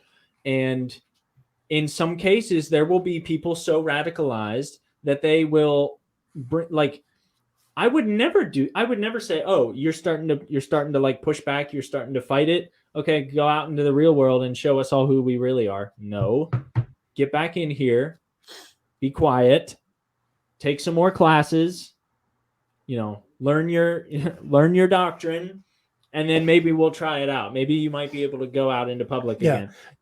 I have very little examples of, as soon as you start pushing back, you're out. It's almost always, in my experience, you start pushing back, you clearly need reconditioning, and you're too dangerous to be on the outside.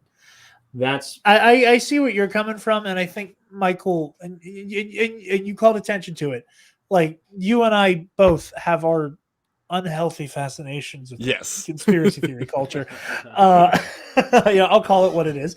It's an obsession of ours, at least for me.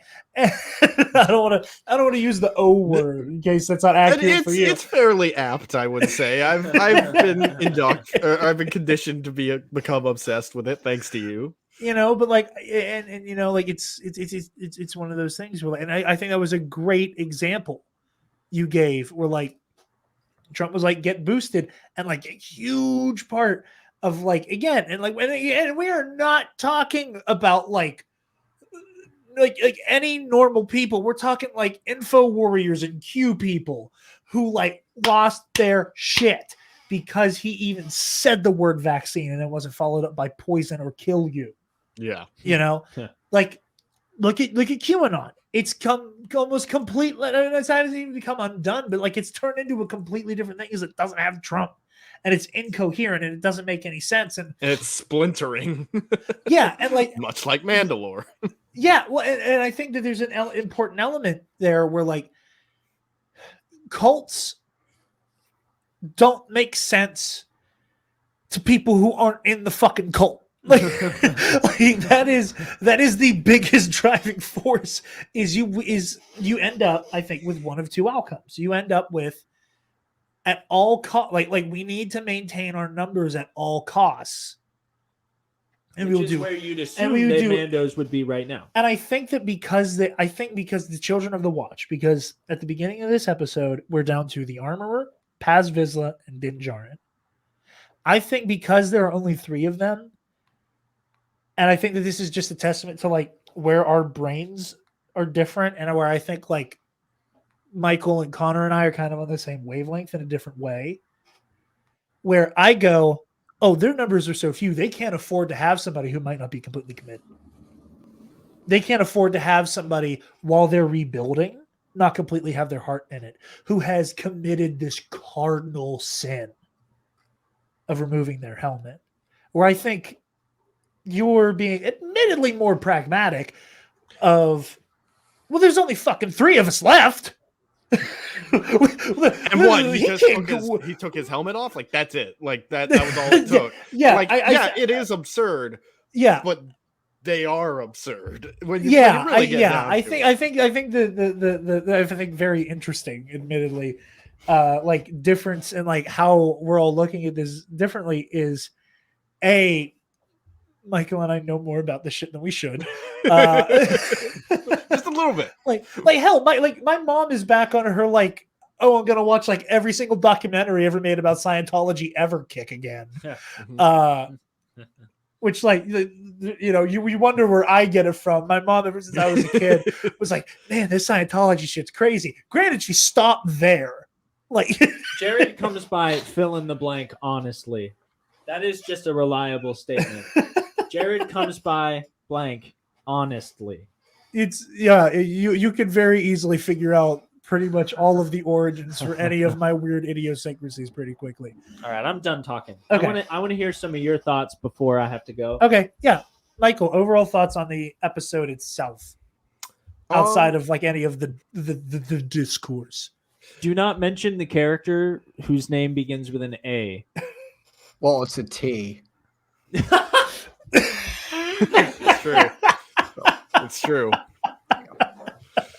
So anyway, I overall really enjoyed this episode. Nobody talk about Tefetic Chand. I want to stress, I do really like it before I complain about something. And I don't even know if I fully agree with my own complaint, because again, I kind of want to see how the story plays out, because we still got 2 episodes left. Yeah. I'm just questioning if we had room to dedicate a whole episode to this within Boba Fett's, little mini story here. That's fair. Because just in general, I've had a lot of misgivings about the overall structure of this story. It seems to be bouncing around a lot, especially in terms of who the antagonist even is. Like, we went from the mayor to the twins, the Pikes, but we had like no time with the Pikes. But it's a minor complaint right now, just because there's still 2 episodes to go. I don't want to when I don't know how the story ends. Yeah, fair. But I thought this episode was a lot of fun. It was a good opening to season 3 of The Mandalorian. It's just, I don't know if it's what the Book of Boba Fett needed per se. Again, we'll know at the end of the season. Yeah. But it did seem kind of like, where did this come from at this time? But I guess we're pretty much caught up on what happened to Boba between episodes, because he's done in the back Mando. to tank. So I think the flashbactas are gone now. We're done with The those. flashbactas. That's that was the the term I first for coined. me. That's a good one. But yeah, I guess now is as good a time as any to put in like a little interlude. Now that we've completely caught up on how did Boba get here? I think. Yes. Flashback this. Sensational. Bravo. Thank you. I love that clip so much. It's good. It's good. But yeah, it's like, where did this come from? And I'm hoping that they smooth it out, and I know they will, because now Mando is on the Daimyo Fett train. One of my favorite moments in this episode was the way whenever Fennec was like, "Hey, we got the money. You want to help us kick some ass?" I loved it going, "It's on the house." Like that, just that line of like, "Oh, give me a minute, but I'm gonna come kill some guys for you." Yeah, But I think part of him still thinks he owes Boba for his absolutely he does. Yeah. But like on paper he doesn't. But Mando still feels like the weight of that debt, and he's like, "I'm gonna help you." But I Boba also definitely think, did more heavy lifting in their arrangement than Din did. But I'm also hoping that didn't it's a even- little bit because he's gonna like it. He's like, "I owe you, but what the heck? Yeah, Let's have some fun." I you also know? think Din's also like, you know what? I just got cast out from my church. I need to blow off some steam. And my kid's I'm gone. gonna I'm gonna go to the bar with my friends. That's what this is. You got anyone I can fight? You got anybody I can fight? That's funny. Oh no, so what I think is gonna be cool, I think these next 2 episodes are gonna be all killer, no filler. I think we're gonna get some scenes dispersed out through the next episode that are going to be the Pikes and Mayor McCheese game planning and like figuring out the nature of their deal and what's going on, why they're unifying against Boba. And I think anything that isn't those 2 factions discussing why they're working together and ironing out their details so the audience can understand what the shit is going on is going to be the war between Boba Fett's, like his crime family against the collective might of I'm going to say his name correctly now, Mok Shaiz and the Pike Syndicate. Jeez. I'm not even convinced that Mok Shaiz is going to be a big deal. I think he might just fuck off somewhere else. You and think we'll he's a never, big like, fat hear or puppet? see from him. You think he's a big fat Pike puppet? I don't think Yeah. so, but that'd be interesting. Like he was he was placed by the Pikes. Yeah, Like he's planted strategically. So so he's like, yeah. when the time comes, you're gonna be like, I'm just gonna let you sit there, but when I call you, you better answer, kind of a thing. Okay. Mhm. So he and like it's not that he and the Pikes are in bed. He are in bed together. He's just a Pike operative, period. Yeah, Okay. like a puppet government. Okay. Yeah, Okay. I can get down with that. I think that's interesting. I think Mok Shaiz is a puppet regime for the Pikes. The Pike Mok puppet. Shaiz is just a puppet. Multiple sources have confirmed. Hey, there you go, Michael. The attack on the Kentan strikers was a false flag. Anyway, we said we're gonna keep Alex out of this. And then, No, we've we done it like can't. 13 times. Nope. You can't put people who listen to knowledge right in the same room and it not turn into jokes. Like the fact that the word policy wonk hasn't come up yet is I know. but No, I think it's interesting. I like what you're saying. I think we will have room for it. I do think we'll have room for this episode. I also think that there's another, again, in the utility, of doing this episode the way they did it. If the structure that I think we're going for is accurate, that this is a book in the epic of The Mandalorian, this got so much out of the way for season 3. It really did. Also, it gave us a whole like- new direction. Like it sets up the direction the season is going in. We've solved the Mando doesn't have a ship problem. We have the what the hell is going on with the Children of the Watch squared away. Does Din still have the Darksaber? Like by doing this cold open where he's already doing another job still with the Darksaber, we don't have to worry about season 3. I think it's also a good thing because now you don't have to worry about trying to dance around how the fuck do we pick up right where season 2 left off. Yep. With Cara Dune in the room. Like Gina jokes aside, it's a legitimate problem that you need. Yeah. It's a legitimate hurdle.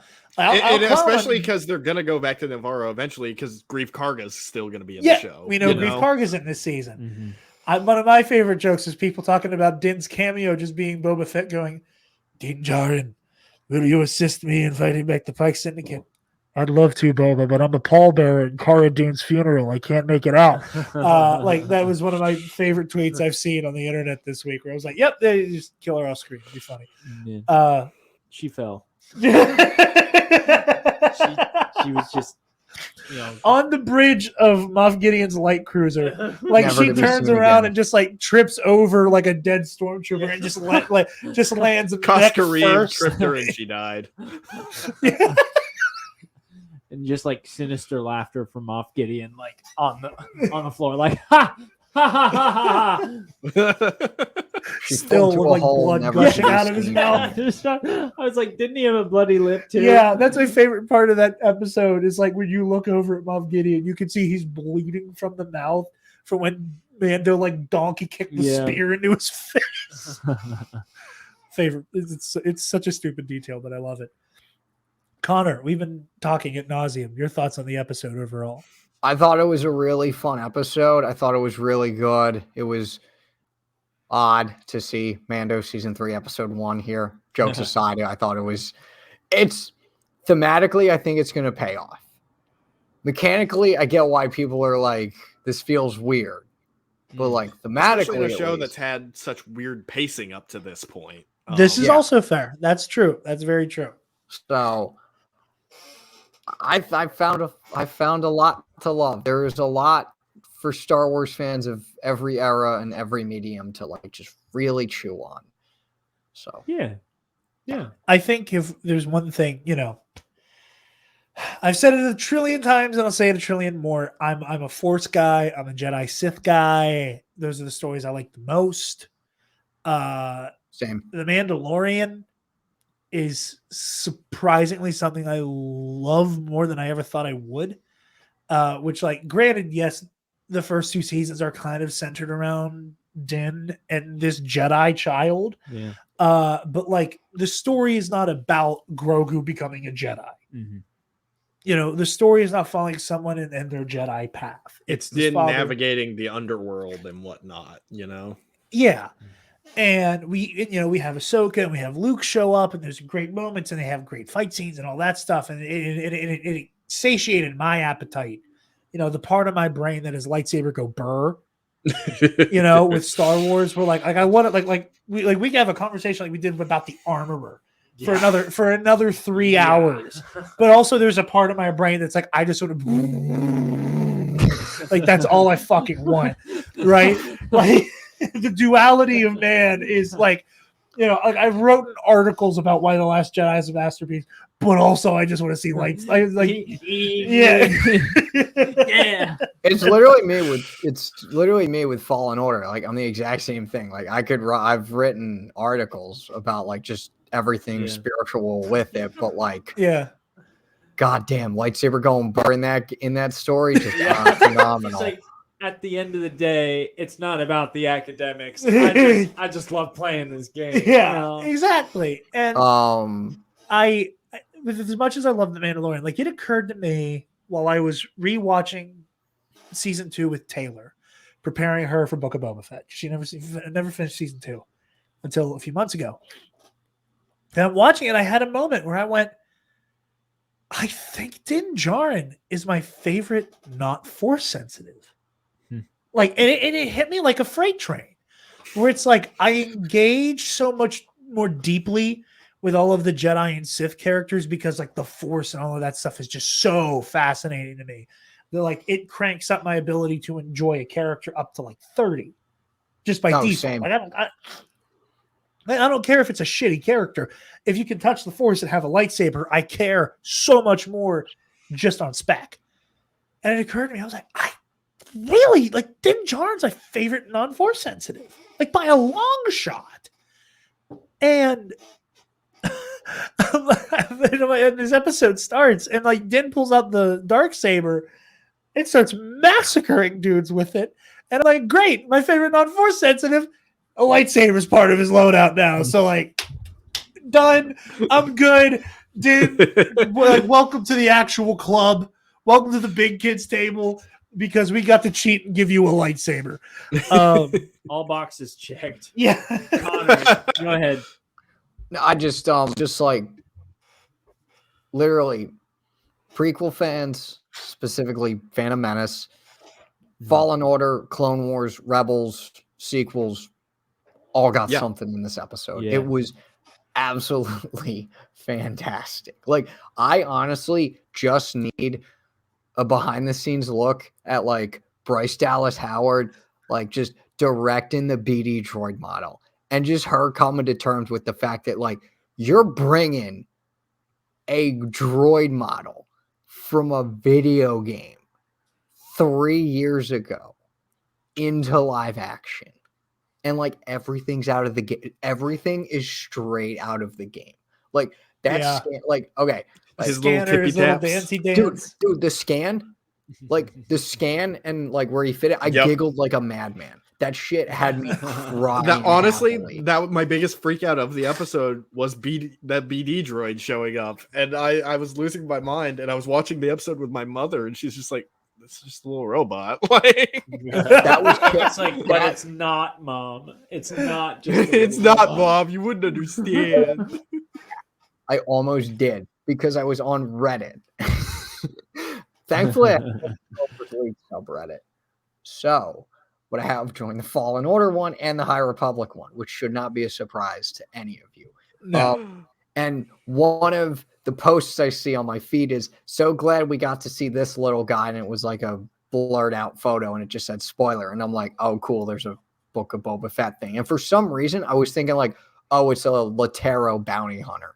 Because I figured that like, oh, Boba's trying to get muscle and he's trying to get bounty hunters, and like he gets a Latero bounty hunter, and that's a cool Fallen Order reference. So the fact that it was a BD droid model like genuinely surprised me. I wish I did a video reaction because I freaked out at Din having the Darksaber, the planet he's on, which reminded me so much of Treasure Planet, the Half Moon City place. Yeah. Oh, I love that so much. We're using that little Halo. Catwalk at the bottom in the Versus series. Okay. Non-negotiable. That is absolutely an arena we're using. Okay. And just everything with the BD stuff and like the Phantom Menace. Dude, when Din said wizard, I just started cackling. It was fantastic. Bringing it back. It's so funny It's because both I'm like, a High Republic and a Phantom Menace reference all in one word, because Ram Jormaram from the High Republic like originated it. So yes, it just I had a even ton as of someone fun who was episode. like, I don't think Din would say the word wizard. Even I was like, he said it though. It's cool. and I didn't hate it. It was the affect Din uses, like, it's wizard. And I was like, he's just like wizard. And I'm like, it would almost be yes. like if you heard like a head of state describe something as bussin'. like that's the only comparison I can make. Only because this is the only like impression I could do. Just like, and people, you gotta vote straight Republican ticket. It's bussin'. It really is. Like it's this like it'd be if Trump said bussin'. Like, it's just like, whoa, this is so funny and amazing. Like I'm so happy right now. The only thing I can compare it to, but no, I agree with that. Something that excites me so much for Obi-Wan is just like seeing a lightsaber get used in the way it was used in this episode. Like that was a death machine. Like that was not like, oh, we gotta like tiptoe around the MPAA the way they had to do with the prequels, and it wasn't the originals being limited in what they could do with the lightsaber effects. And just like the story that the sequels told, we didn't really get to see a lot of like lightsaber on person action. What we did was brutal. But I didn't know this until someone pointed it out. The body double for Luke Skywalker in the Mando. Yes. Yep. So my theory, we're probably going to end up seeing him next episode. I think, honestly, it's probably going to start off. Yeah, I think we might see Luke. Like, there's no way you don't have Max Lloyd-Jones on set for that and not use him for Luke. I think next episode we're going to see a bit. Spencer, the way you said I do have questions about how that's going to work with like getting Grogu back from Luke, because Din says he's going to pick up a little friend. I don't know who else he would describe aside from Grogu, and I don't know how Luke would be okay with Grogu taking a little vacay from his Jedi training. Honestly, I wouldn't be surprised if Luke is just like, get this little shit away from me. This little bastard. I was talking with another friend. He also was on Connor, the same. I'm interrupting you because I'm taking off my headphones to make a joke. Din shows up and all you see is Luke just standing over Grogu. Like Ben's version of the Vision. In one moment of pure instinct, I thought I could stop it. I could sleep again. But that would be funny.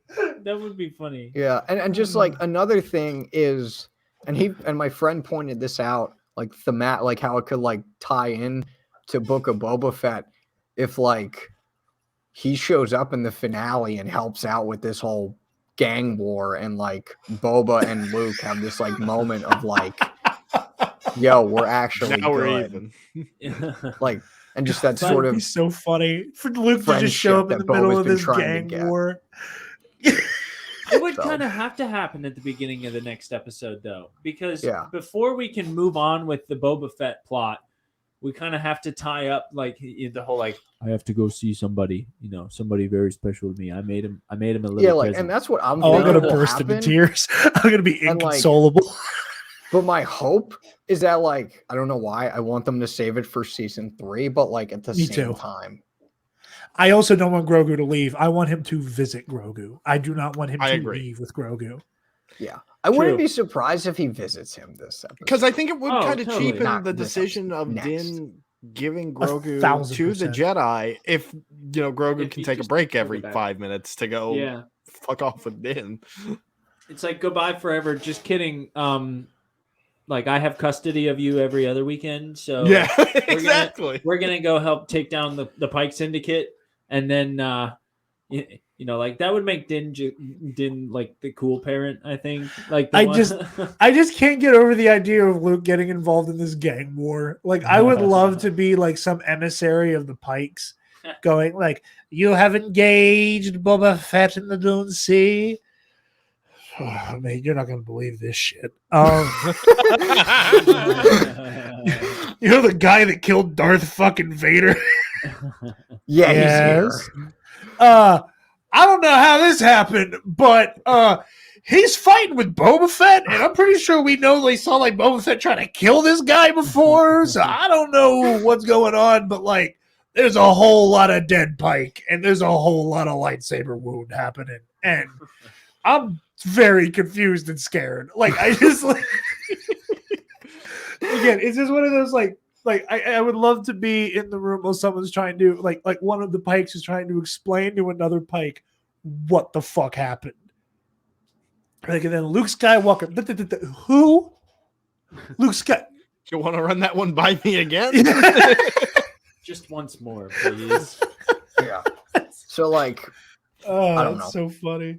Because like like if they do include Luke, I just hope that it's not just like cameo thing for the sake of it, and that like he ties into the themes of Book of Boba Fett. I just don't know if I don't want Luke to be like the go-to solution to everything, though. Oh, like, no. Oh, no. I want it to Luke's thing to be a one and done, unless Fair enough. Luke gets his own show somehow, which I highly doubt.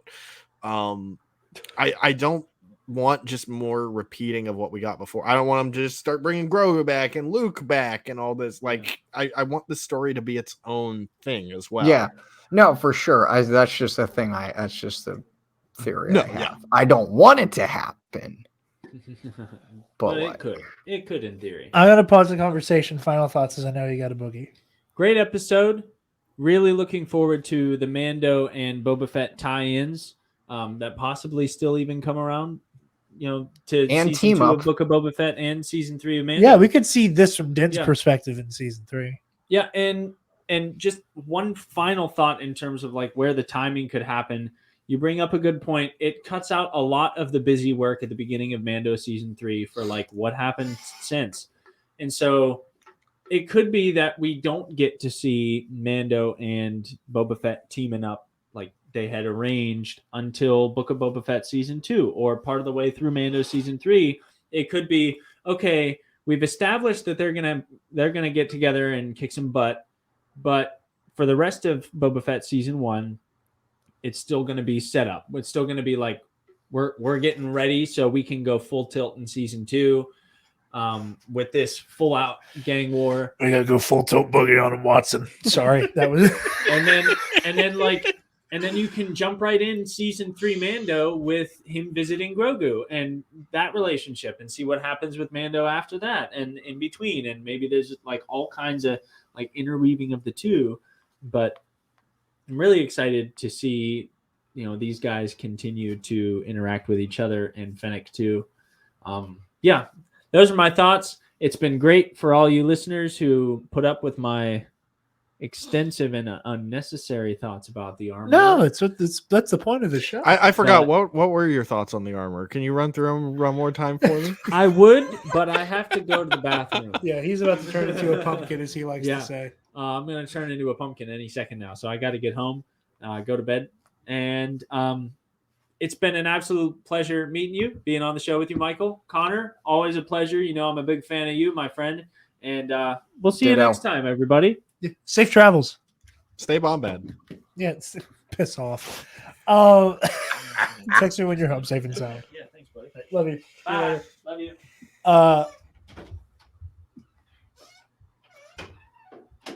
Utter dog shit take about the armor.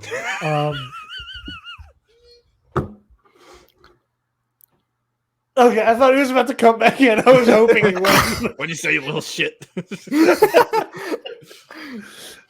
Just comes back in. Death to all of them.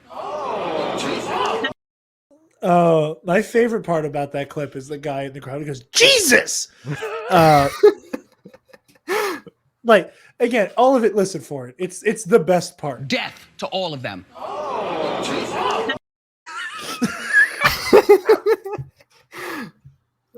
Underwritten VIP. In this It sounds like he's mic'd.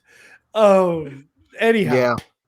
Yeah, Yeah, no, like, as you're saying. no, go ahead. My only things were just predictions for next episode because, like, I think I ran through everything. The planet, the Trials of the Darks. This basically being a spiritual sequel to Trials of the Darksaber was fantastic. I love that. I love that little like sparring session that they have, and just like the dialogue that either Favreau or whoever else wrote, because like there's this whole thing about like who's the writer in the on TV shows or whatever, and just like the dialogue that was written there was just phenomenal. With just this is just a really fun episode, and honestly, my top 2 Book of Boba Fett episodes, directed by Steph Green, directed by Bryce Dallas Howard. I say this with absolute sincerity. If women directors for the rest of all live action Star Wars TV just directed every single episode, like new ones, old ones that we've already had, They would all be bangers. I'd have no Yeah. complaints with it whatsoever because I can't really I don't describe think it. there's been a bad one. No, I think like the best way I could describe it, they just have the it factor when it comes to Star Wars. Mhm. Like, I just don't know how they just get it. You're And just, right. like- I'm interrupting you, Connor, for the dumbest reason, and I'm so sorry, audio listeners, because there have been so many visual gags this whole episode. Michael, did you wear that on purpose because it's Boba Fett colors? Your hat? What, my hat? No, I did not. Yeah. I have 3 hats that are sitting on a chair nearby, and I just picked one at random and threw it on like 2 minutes before I came on. So It just occurred to Wow. me it's like Boba Fett colors. I was like, oh, hey, that's Yeah. neat. Same. did not even occur to me once. So But no, Yeah, that there was you pretty go. much all my thoughts. Like the fact that Deborah Chow's getting to do Kenobi is just like so cool. I So, agree. I agree completely. There's one thing I'm very curious about, which is an idea Spencer kind of brought up, and it was because of something you brought up, Connor, is that the idea that this season ends in a cliffhanger. And do we know if this is supposed to be a limited series or No, because A, they would have announced that, and B, I mean, at least it most likely they probably would have announced it, and B, there was some like crew gift thing that like some of the crew got, and I'm pretty sure the code name for this show is You're right. Buccaneer because it said Buccaneer like season 1. You're right. Okay. I remember the season 1 thing. So There's a chance this episode ends in a cliffhanger. Or not this episode, but like the season ends in a This cliffhanger. season. And Oh, I'm what we're kind of moving expecting it. towards, and I'm and what thinking we're like moving towards post credit. is No, the go war ahead. Go between ahead. Go Boba ahead. Fett. No, you're good. No, I'm just saying the war between Boba Fett and the Pikes might not end within the next 2 episodes. And I think a lot of us are expecting that story to be over in 2 weeks, and it might not be. well, I know a lot of people are clamoring that Crimson Dawn is still going to be the main villain, which I don't think. I think it's too I late think to we're out of introduce time. another. It's final it's way antagonist. too late. But- There's no way. But if we find out, end of season 1 that, oh, this was all put in place by Crimson Dawn, maybe we don't have to deal with Crimson Dawn this season, but the next season they get to be. You could absolutely do it as a stinger. Hell yeah. Hell yeah. That can absolutely be what happens. And it It'll be really, really. That's the only way it'll happen at this point. It'll be really, Well, yeah. really, really crazy, and I know it's not going to happen, but it would be one of the most juiciest cliffhangers of all time. Kira shows up in like the last 5 seconds of the episode. It's not going to happen, but like, here's my thing. And here's the reason why I'm not holding my breath for it. And I hate that this is my reaction. oh no, I'm not I don't holding my think, breath I don't for think it they'd be either. able to. Let me rephrase it. Here's why I don't even want to put the thought in my head. With how leaky fucking everything has been, no way you keep that shit secret. Now, granted, they pulled it off with Luke, so like we've been wrong. They pulled it Like- off with Luke. I could see them pulling it off with Kira. But I don't expect Kira to show up at all. It would just be a really fun thing if like the last like minute or so she just appears and it just ends. Yeah, And then it's just like, holy shit. I also Like, hate to be what a that guy, hook but for I just season don't 2. think we're gonna get that much more content out of Solo. Not because it was a bad film or anything, but just because it didn't perform well. I don't think that that's what they're going to choose to, draw significant content from. Not saying it's impossible, it's just unlikely. Yeah, I think especially now, because like I would not be surprised if we started getting like content from Solo like 5 to 10 years from now. But that's just not Lucas. It just seems to be not Lucasfilm's like current slate, really. Yeah. we will see. I think the comics have been a proving ground for how excited the devotee fan base is for more solo content. That's fair. Us I think frickin' nerds right here. Here's my thing. We keep seeing the comics being used as a testing ground for shit left and right. We've seen so much stuff in the comics end up being integral to stories told on the screen. Like the Vader comics did some really weird shit, and people loved it. And like Kyber Crystal lore, Yeah. completely from what it used to be. Yeah, and then that becomes canon. It becomes an integral part to video games and Rebels.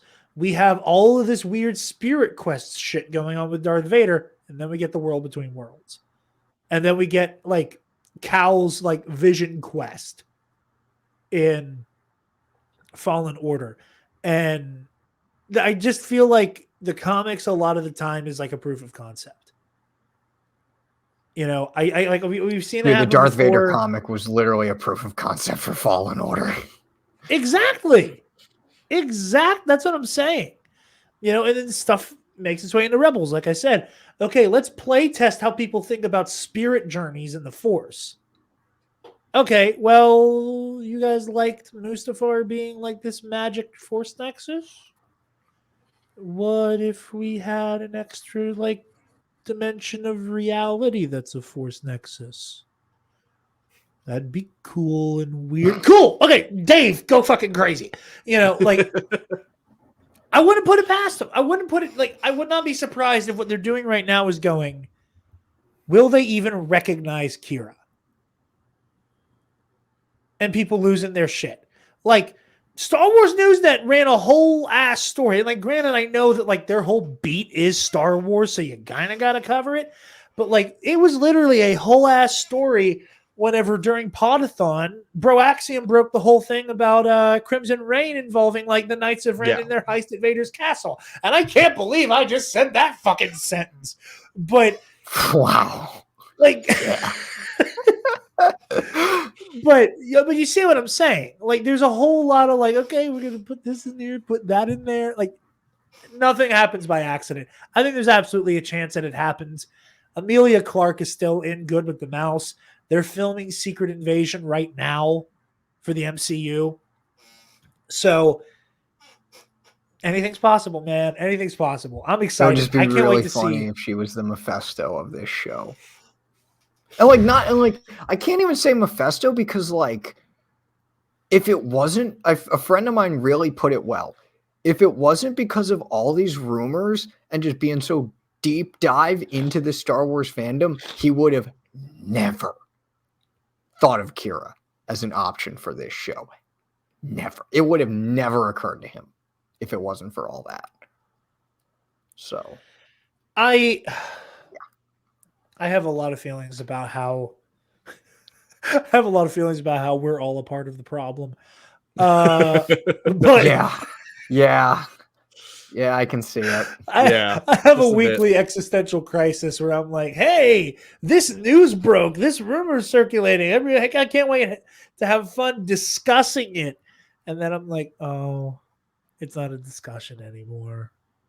We're just trying to will things into existence.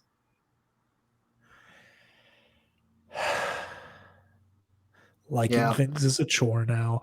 But don't let my existential dread get in the way of anything here. Maybe I'll walk out of here tomorrow and you never see me again. That's really what I want to do. Honestly, can we do a Nerd Academy podcast episode? Little breaky for me.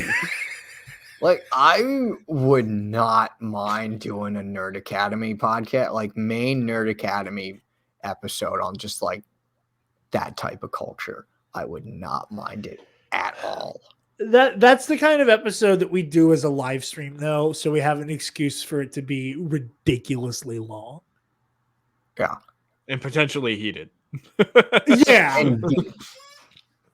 I don't know. I have a lot of feelings. Like today, welcome to the part of the show where I just vent because things are getting real. Like we have a sponsor. There's things are getting real. Like we were friends with people now that but sometimes every now and again we accidentally play the algorithm lottery and an episode takes off when we get some engagement on it. I'm trying to get 3 different people on this show, one of which I'm pretty sure we will get. The other one, probably. I get filled with a really weird existential dread sometimes with this stuff where I don't want to be a part of the problem. Like I saw breaking today that it looks like there are some people who have some ass behind them. They can throw around their weight, and they've been right about stuff saying Tobey Maguire's a multiverse of madness. And I saw that floating around today. And part of me's like, oh, that's so cool. I can't wait to talk to Travis about this. And then another part of me went, I don't want to know that he's in the movie. Yeah. I don't want to tell other people he's in the movie. Leak culture is a... People will watch the episode of the podcast if Toby's in the thumbnail. I don't want to talk about it, though. I want to talk about it. I don't want to ruin it for other people. There's a really weird mind game you play with yourself sometimes. Maybe it's because I take this shit too seriously. No, I agree. That is Yeah. absolutely the case with me, and I can admit that. I've said this off record.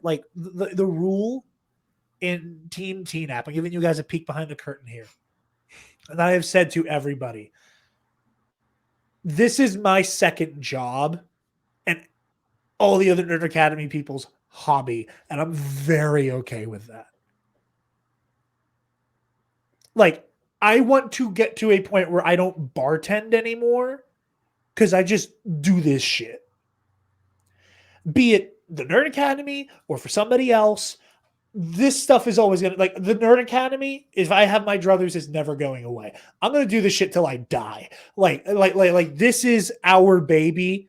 This is our thing, and I will not let go of TNAP unless someone pries it from my cold, dead fingers. Or a very big paycheck. But, Disney. but you got to be big enough for me to sell my baby. Yeah, and with really good benefits, too. Yeah, it would take a lot for me to walk away from the Nerd Academy podcast. This will always be a thing I do. But if I can ever get to the point where I'm a pundit for another outlet or anything like that, that's the dream. I want that to be my job. This is the thing this is a fun thing everybody else does. And that is very okay with me.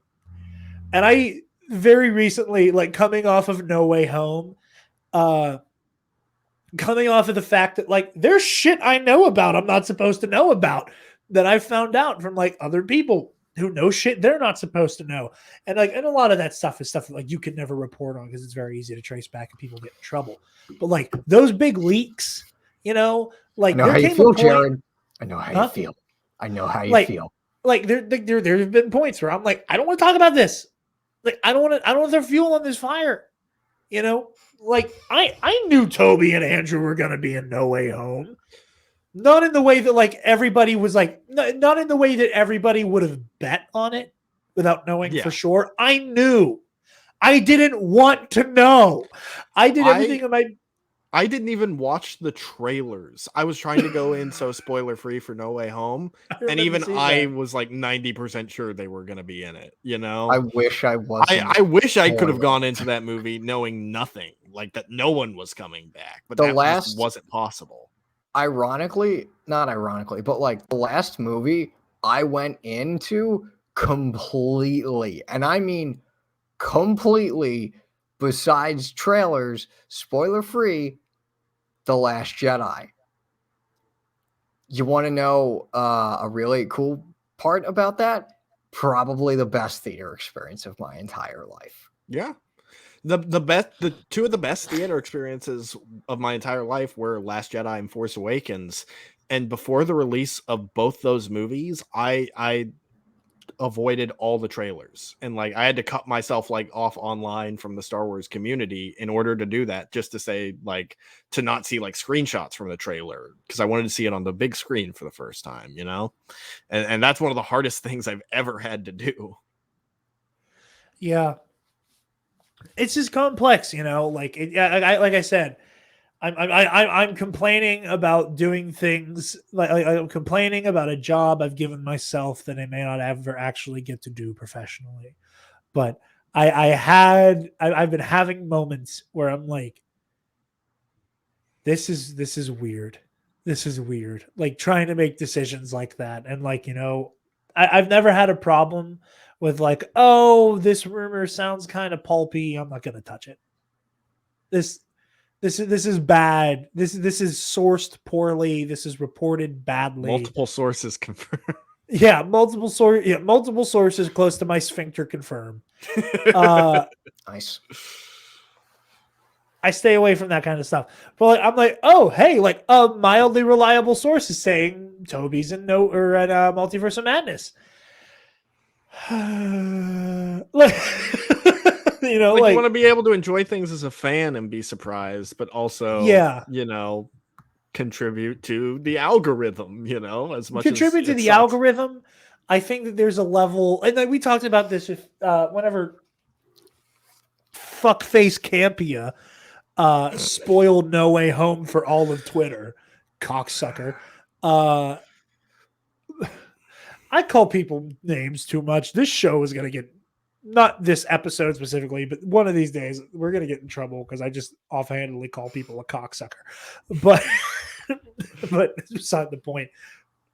But on that note, fuck David Cage. But on that note, step on a Lego, you son of a bitch. But That's too nice. You're right. I'd like to say other things, but I'd have to caveat them within Minecraft. But I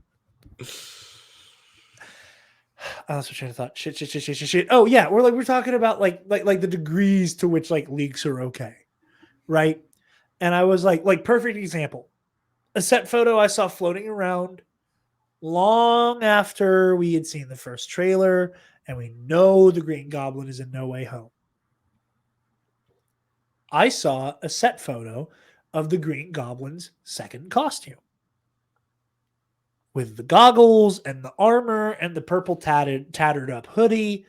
And I was like, that's great. I love a leak like that. I love leaks that are like, here's what this set looks like. Here's this new costume. Here's like a very abstract plot detail. You know, like that shit I love. Don't tell me the plot of the movie. You know, I've told this story before, and I'm going to tell it again because I think it's a perfect example. And I'm going to caveat it with, fuck Jason Ward. Before we knew Jason was a ghoul, and back whenever we were still part of Do Back Discussion, now known as Project Louder, but like back when Do Back Discussion was a thing, we were doing audio commentaries leading up to the release of The Rise of Skywalker. We were doing each entry in the Skywalker saga. Jason came on for Revenge of the Sith.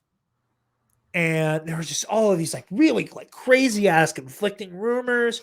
You know, again, this is back when like making Star Wars wasn't a rag, and before we knew he was a bastard. Yeah. And we're like, and like Travis and I, because we were like, we're trying to like keep up with like the types of rumors we like talking about. But like everything's slowly starting to meld together, and we can't tell the difference. And you're like, what's like reasonably sourced? And Jason fucking told us how the movie ended in October, and we had no idea what he was talking about. It is one of the single funniest conversations I have ever had. Because at the time, the big rumor was Final Confrontation is Ben and Rey team up. Ben and Rey kill the Emperor. Sidious body hops into Ben. And Rey vanquishes Sidious within Ben, killing Ben. And because Ben has rejected the dark side, he can control Palpatine while he's in him, even though Ben has touched the dark side. And Palpatine can't jump to Rey because she is a capital J Jedi.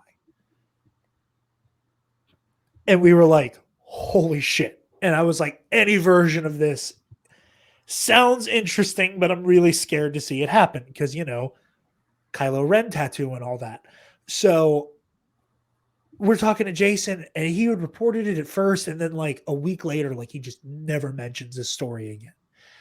And then he explains to us, oh, you know, he's like, you know, like the source, and it basically explained that like what he knew at the time he knew, and now information is different, and it was a developing thing. And we're asking him like, what the hell is going on? And then he just starts riffing. He's like, I know there's something involving an unarmed fight with the Knights of Ren. He's like, I know he goes in to fight them by himself, and he's like not armed. He's like, I know something weird happens with a lightsaber, and I know that there's a burial on Tatooine. And then Travis and I are like, oh God, burial on Tatooine. Please don't tell me Ben's gonna die and they're gonna bury him on Tatooine. Like that's where Travis and I went with that information. And at this point, like once we're having this off the record conversation with Jason, and like only off the record, off recording software because the movie wasn't out yet. And that was something that could have been problematic for him at the time. The movie's out now. Who gives a shit? You know, Spencer and Mike, they take off their headphones and they run in the other direction. They don't want to hear shit. But what they see is like me and Travis going, oh my God, oh my God, oh my God, oh my God. The whole time. And like he told us how the fucking movie ended, and like, we had no idea because like he was speaking in this like rapid fire like pace where like we can't tell what he is speculating, what he knows, and what he has heard. And those are three very different things. Yes. What he thinks is going on, what he knows is going on, and what he like has heard is going on. And he's just like boom, boom, boom, boom, boom. And there was shit in there that never happened in the movie. You know, there was shit I already knew about. Like it was just this like we had no idea what the hell was going on. You know, so like moving away from Jason because I don't want to proselytize and make it sound like I think he's cool or whatever because he's not. He's a son of a bitch. But you know, like no outline, Corey Van Dyke, you know, like now defunct Kessel Run Transmissions. But like what they do, you know, I can't imagine knowing all of that shit. Hell, I can't imagine wanting to know all that shit. You know, like I understand. I think it's a California thing. I think it is a product. I'm not kidding. I think this is. I mean, anybody who makes it to this point in the episode, God bless you. I think there is something about being like literally so close to proximity and how this to where and how this stuff gets made. You know, like you got to figure the streets of LA and the streets of Hollywood are just filled with people who know shit. Tom Holland read for The Force Awakens. He knew about The Force Awakens. He knew what Finn's character was. That's just some random British kid who knows shit about the new Star Wars. Like, duh! Like the guy who played Luke in the flashback in The Force Awakens that got cut out of the movie. That's just some random dude who's just walking around. Who at any moment could just say shit, you know? Like, there are people, like, if I were a bartender in, like, that neighborhood, I'd, like... Oh, my God, you would. That is such an untapped well of knowledge. Where you probably have, like, character actors and all kinds of, like, bozos who've never picked up a comic book in their life, don't know what the fuck a Jedi is, who are just like, yeah, so like I went in and I auditioned for the role of Jero Tapal. Like, you know, and you're like, who, what? You what? You know, like, tell me everything you remember. You know, like, oh yeah, it was this guy named Victor Von Doom. Who gives a shit? Like, you know, and granted, like, not that anything like as big as like Doom would be left up to chance like that. But like, people know shit. And people know fractions of shit that Or will they pan hear out fractions later. of shit from other people and you- dilute it over time. It gets diluted over time, but there's also the opportunity that if you hear fractions of shit and then you get like actual marketing, you could start putting puzzle pieces together. Like if this whole operation was based out of California, like my ear would be to the ground like a private detective. Like at that point, like it's part of the game is figuring out the puzzle. You know, like I enjoy predicting movies. It is my pride and joy that I called The Force Awakens when I was in high school. The week it came out, we were all in lunch. I told the story a trillion times. I told the story a trillion times. I called it like beginning to end. The only thing I got wrong was that the resistance base was not on Kashyyyk. Other than that, every plot point I called. And I was proud of it because I just like watched the shit out of the trailers. You can't do that anymore. You can't just watch the shit out of the trailers to predict the movie. Because because if you're the type of person who's going to watch the shit out of the trailers, you've already found out about all of the leaks. Yep. And that sucks, you know. And like I'm very like I'd rather go all in on one side or all in on the other. Like I either want to know fucking nothing or everything. The best way I could describe it is, from my own experience, I hate being cursed with knowledge. Yeah.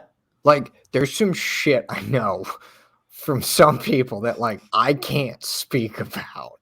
Connor hasn't even told me shit. Like I know Connor knows shit I don't know about. Like, oh no. About that one guy? Yeah, like that, no, not really anymore. He doesn't really like, he's not huge into that game anymore. He tries not to be as much. There's another guy. You know him. I will tell you off air. Okay. So it's me. I'm his multiple sources. Yes, Michael my ear to the ground. Yeah, Michael has his ear to the ground. A Ponkrell miniseries is actually coming out. It's true. Multiple sources did confirm that. The next Disney Plus show is the Book of Boba Fett. Papers. Yeah, it's all admitted. It's all admitted. It's all been. It's all admitted. Hey Connor, you want to listen to Knowledge Fight? Oh God. The new episode is 4 hours long. Oh my God.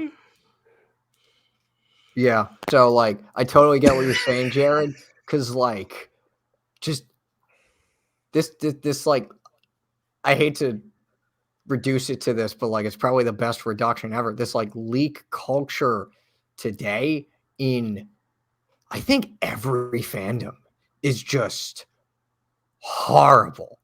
Yeah. Because it's like I'm the same way.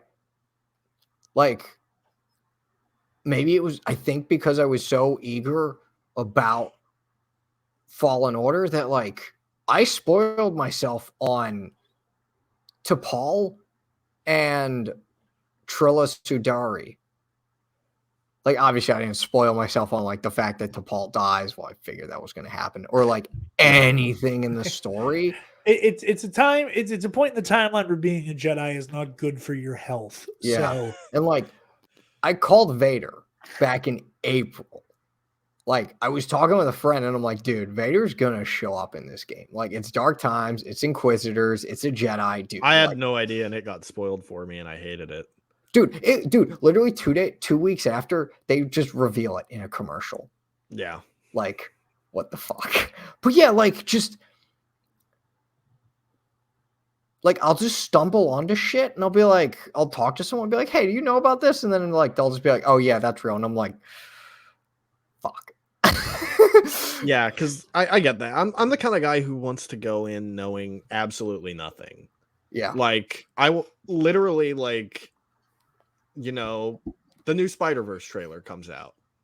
I haven't watched it yet. I don't plan on going out of my way to watch it, you know. If it comes on while I'm at the movies or whatever, fine, whatever. But I'm not going to obsessively watch the trailer and try and figure out the plot to the movie because I just want to enjoy the movie when it comes out, you know? I that's just not a part of who I am, you know? Yeah, it's very much a different strokes for different folks kind of type of thing. Like, Yeah. I don't. How do I put this? Like with the Force Awakens, I was like, Kylo Ren is the new Darth Titus, and he's gonna kill Han. Right? Oh God. Whenever Snoke is like, your father, Han Solo. I was like, I looked at my dad and my brother. I was like, oh my God. I said that sentence that week and I was still blown away that it happened. Like I get a high off of being right. And then I figured it out. And I also still get the enjoyment of seeing it happen, like all independent of each other. And that's fun for me. And like stuff that I found out about other projects that it's like, oh, well, like this is cool to know. Like I know about a behind the scenes thing or like a little detail. Don't tell me the entire plot. Like, here's this twist and here's this spoiler and here's who dies, that kind of shit. I don't want to know. I do not want to know that kind of stuff. But like, sure. I don't know. It's really murky territory, and I don't know how to put it into words. But this has been a fun 30-minute tangent. Yep. 2.5 hours, baby. The armor supports leaks, by the way. I think that's been confirmed as being part of her character. And I think Jackson's alt account, Pong Krell stands. I think, that too. Yeah. Wait, what? Are you saying Jackson is the Pong Krell stand now? Well, who else would it be? Yeah. It's the only Michael, logical that's a conclusion. great point. Also, this is on air too. So this is going to be immortalized, and I love it so much. Hold on. Cool. All right. I'm looking at the Patreon so I can pull it up and round out the show here. And I for a second I thought we had a new patron. I was like, oop, I hope I did not forget to shout them out last week. Yeah, Pong Krell stands is the new patron. Yeah. Pong Krellisy Wonk. You have to read the patron name. It's I Stand Pong Krell. Hey, my favorite patron, $10 patron of half a year now, Paco. Back in the immediate aftermath of the Fandom Menace Alex Jones episode, changed their patron name to Alex Jones's Gayest Frog. And because they're a $10 patron, I spent like a month and a half like, thank you to our $10 patron. And Alex Jones is Gayest Frog.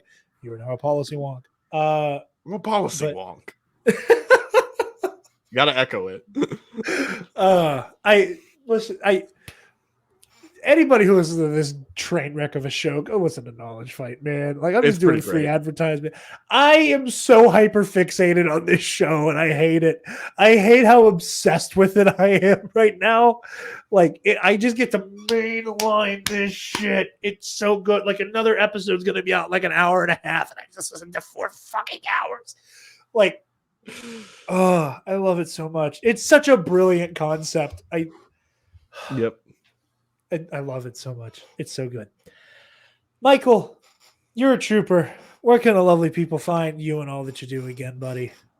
You can find me on Twitter at Local First Order. You can find me on YouTube, All Remaining Systems, and that's about it. Oh, also, by the time this episode comes out, you can find me on the most recent episode of the Nerd Herder podcast. Me and Connor are going on to talk about Spider-Man No Way Home. Ooh, oh yeah, I saw that's coming out. You guys have fun with that. I'm trying to find something on my side. Hold on. Yeah, I'm excited to check that out and hear what you guys think. It's gonna be cool. It's gonna be awesome. Connor. Yes. Where can the lovely people find you, bud? Twitter at DepaBanana. I talk Star Wars and whatever else. Here, where I talk Star Wars and whatever else. And sweditor.ig.com, where I write articles super slowly. I write stories super slowly. I feel that. And the thing with the SWEU, the Star Wars editor universe, we tie our stories in to the larger Star Wars universe, and we just don't do our own thing just because we could. So it's just really cool. Frustrating at times, but really fun tying your stories into the ever expanding Star Wars universe. So yeah, we keep what's the word? We honor what Lucasfilm has done instead of just doing our own thing just because we could. We still do our own thing, but with that added caveat. So yeah, it's fun. Jared, You add to the canon Yes. while adhering to it. where can the lovely people find you? You guys can find me on Twitter and Instagram at DarkJedi2552.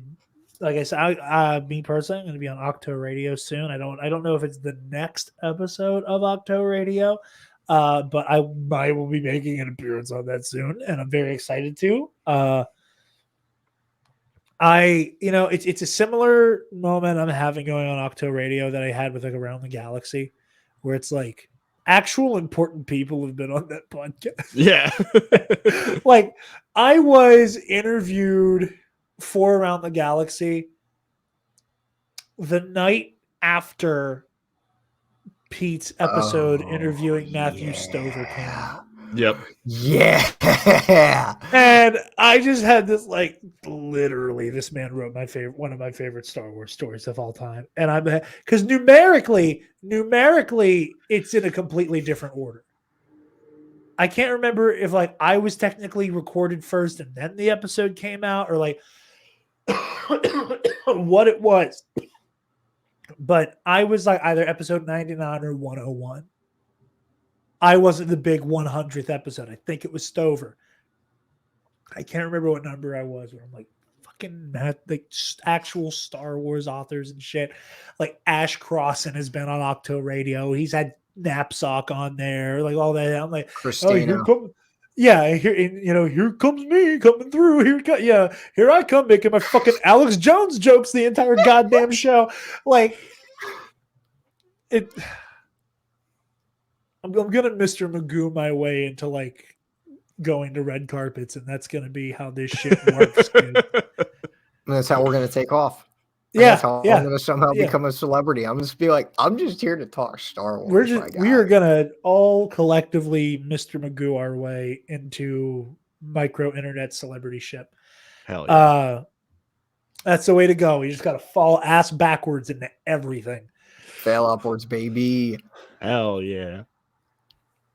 But you guys can find the Nerd Academy podcast.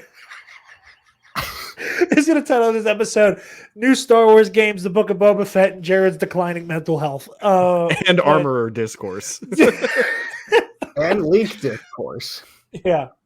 We all have an existential crisis about covering fandom shit. Period.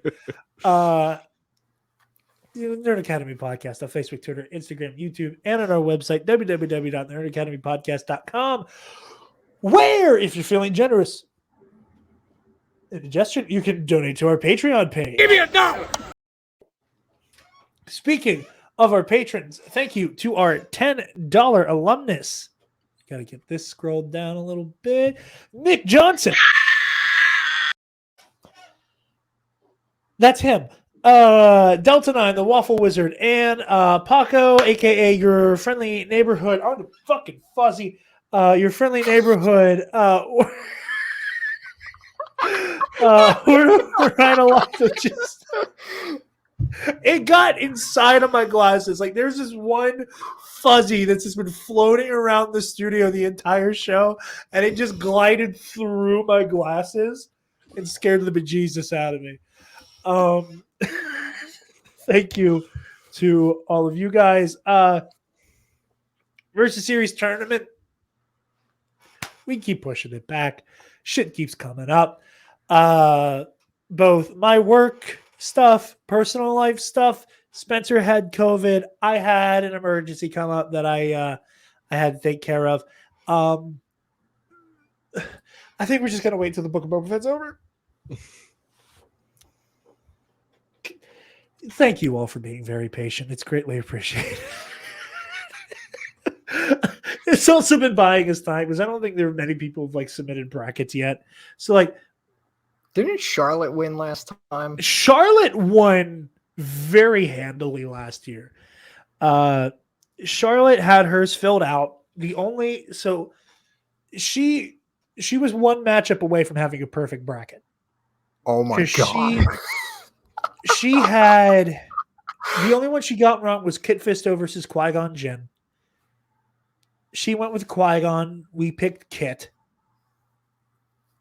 But whatever the winner of Qui-Gon Kit Fisto had to face off against lost.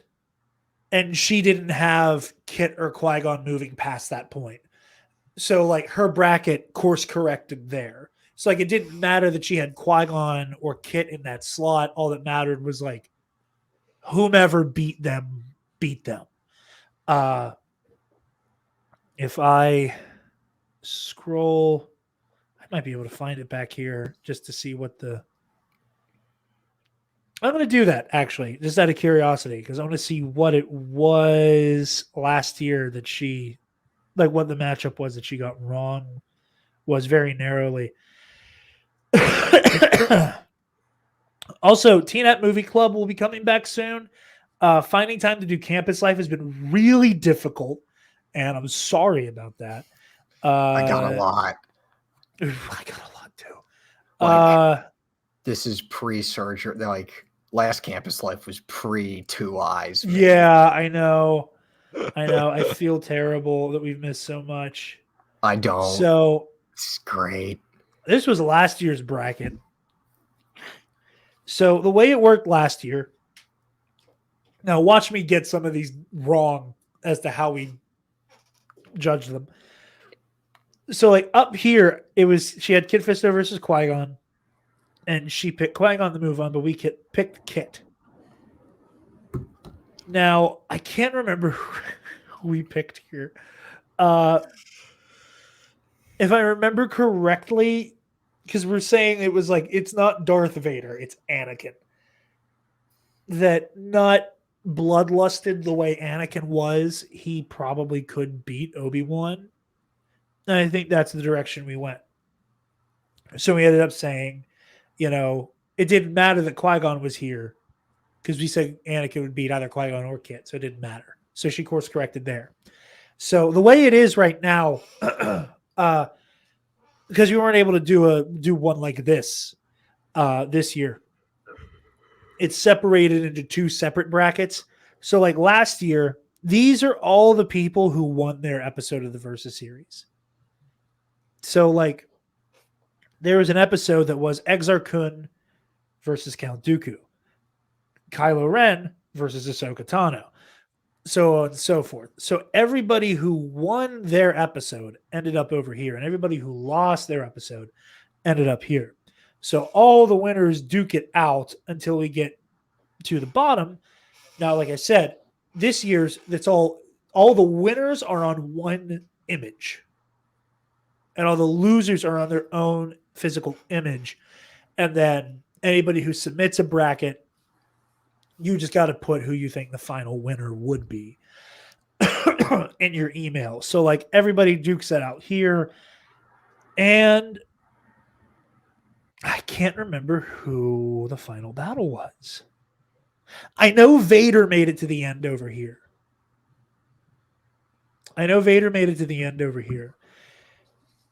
I can't remember if it might have been Vader versus Anakin. I'm not sure. I can't remember, but it was so long ago. But yeah, that's how the Versus Series tournament stuff works. I highly recommend everybody submit a bracket. Winner, regardless if you're a patron or not, we'll have two winner tiers.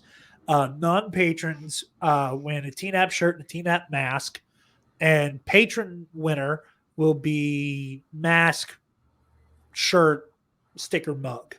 So you get like double the goodies if you're a patron, as I think you should. I think that's only fair.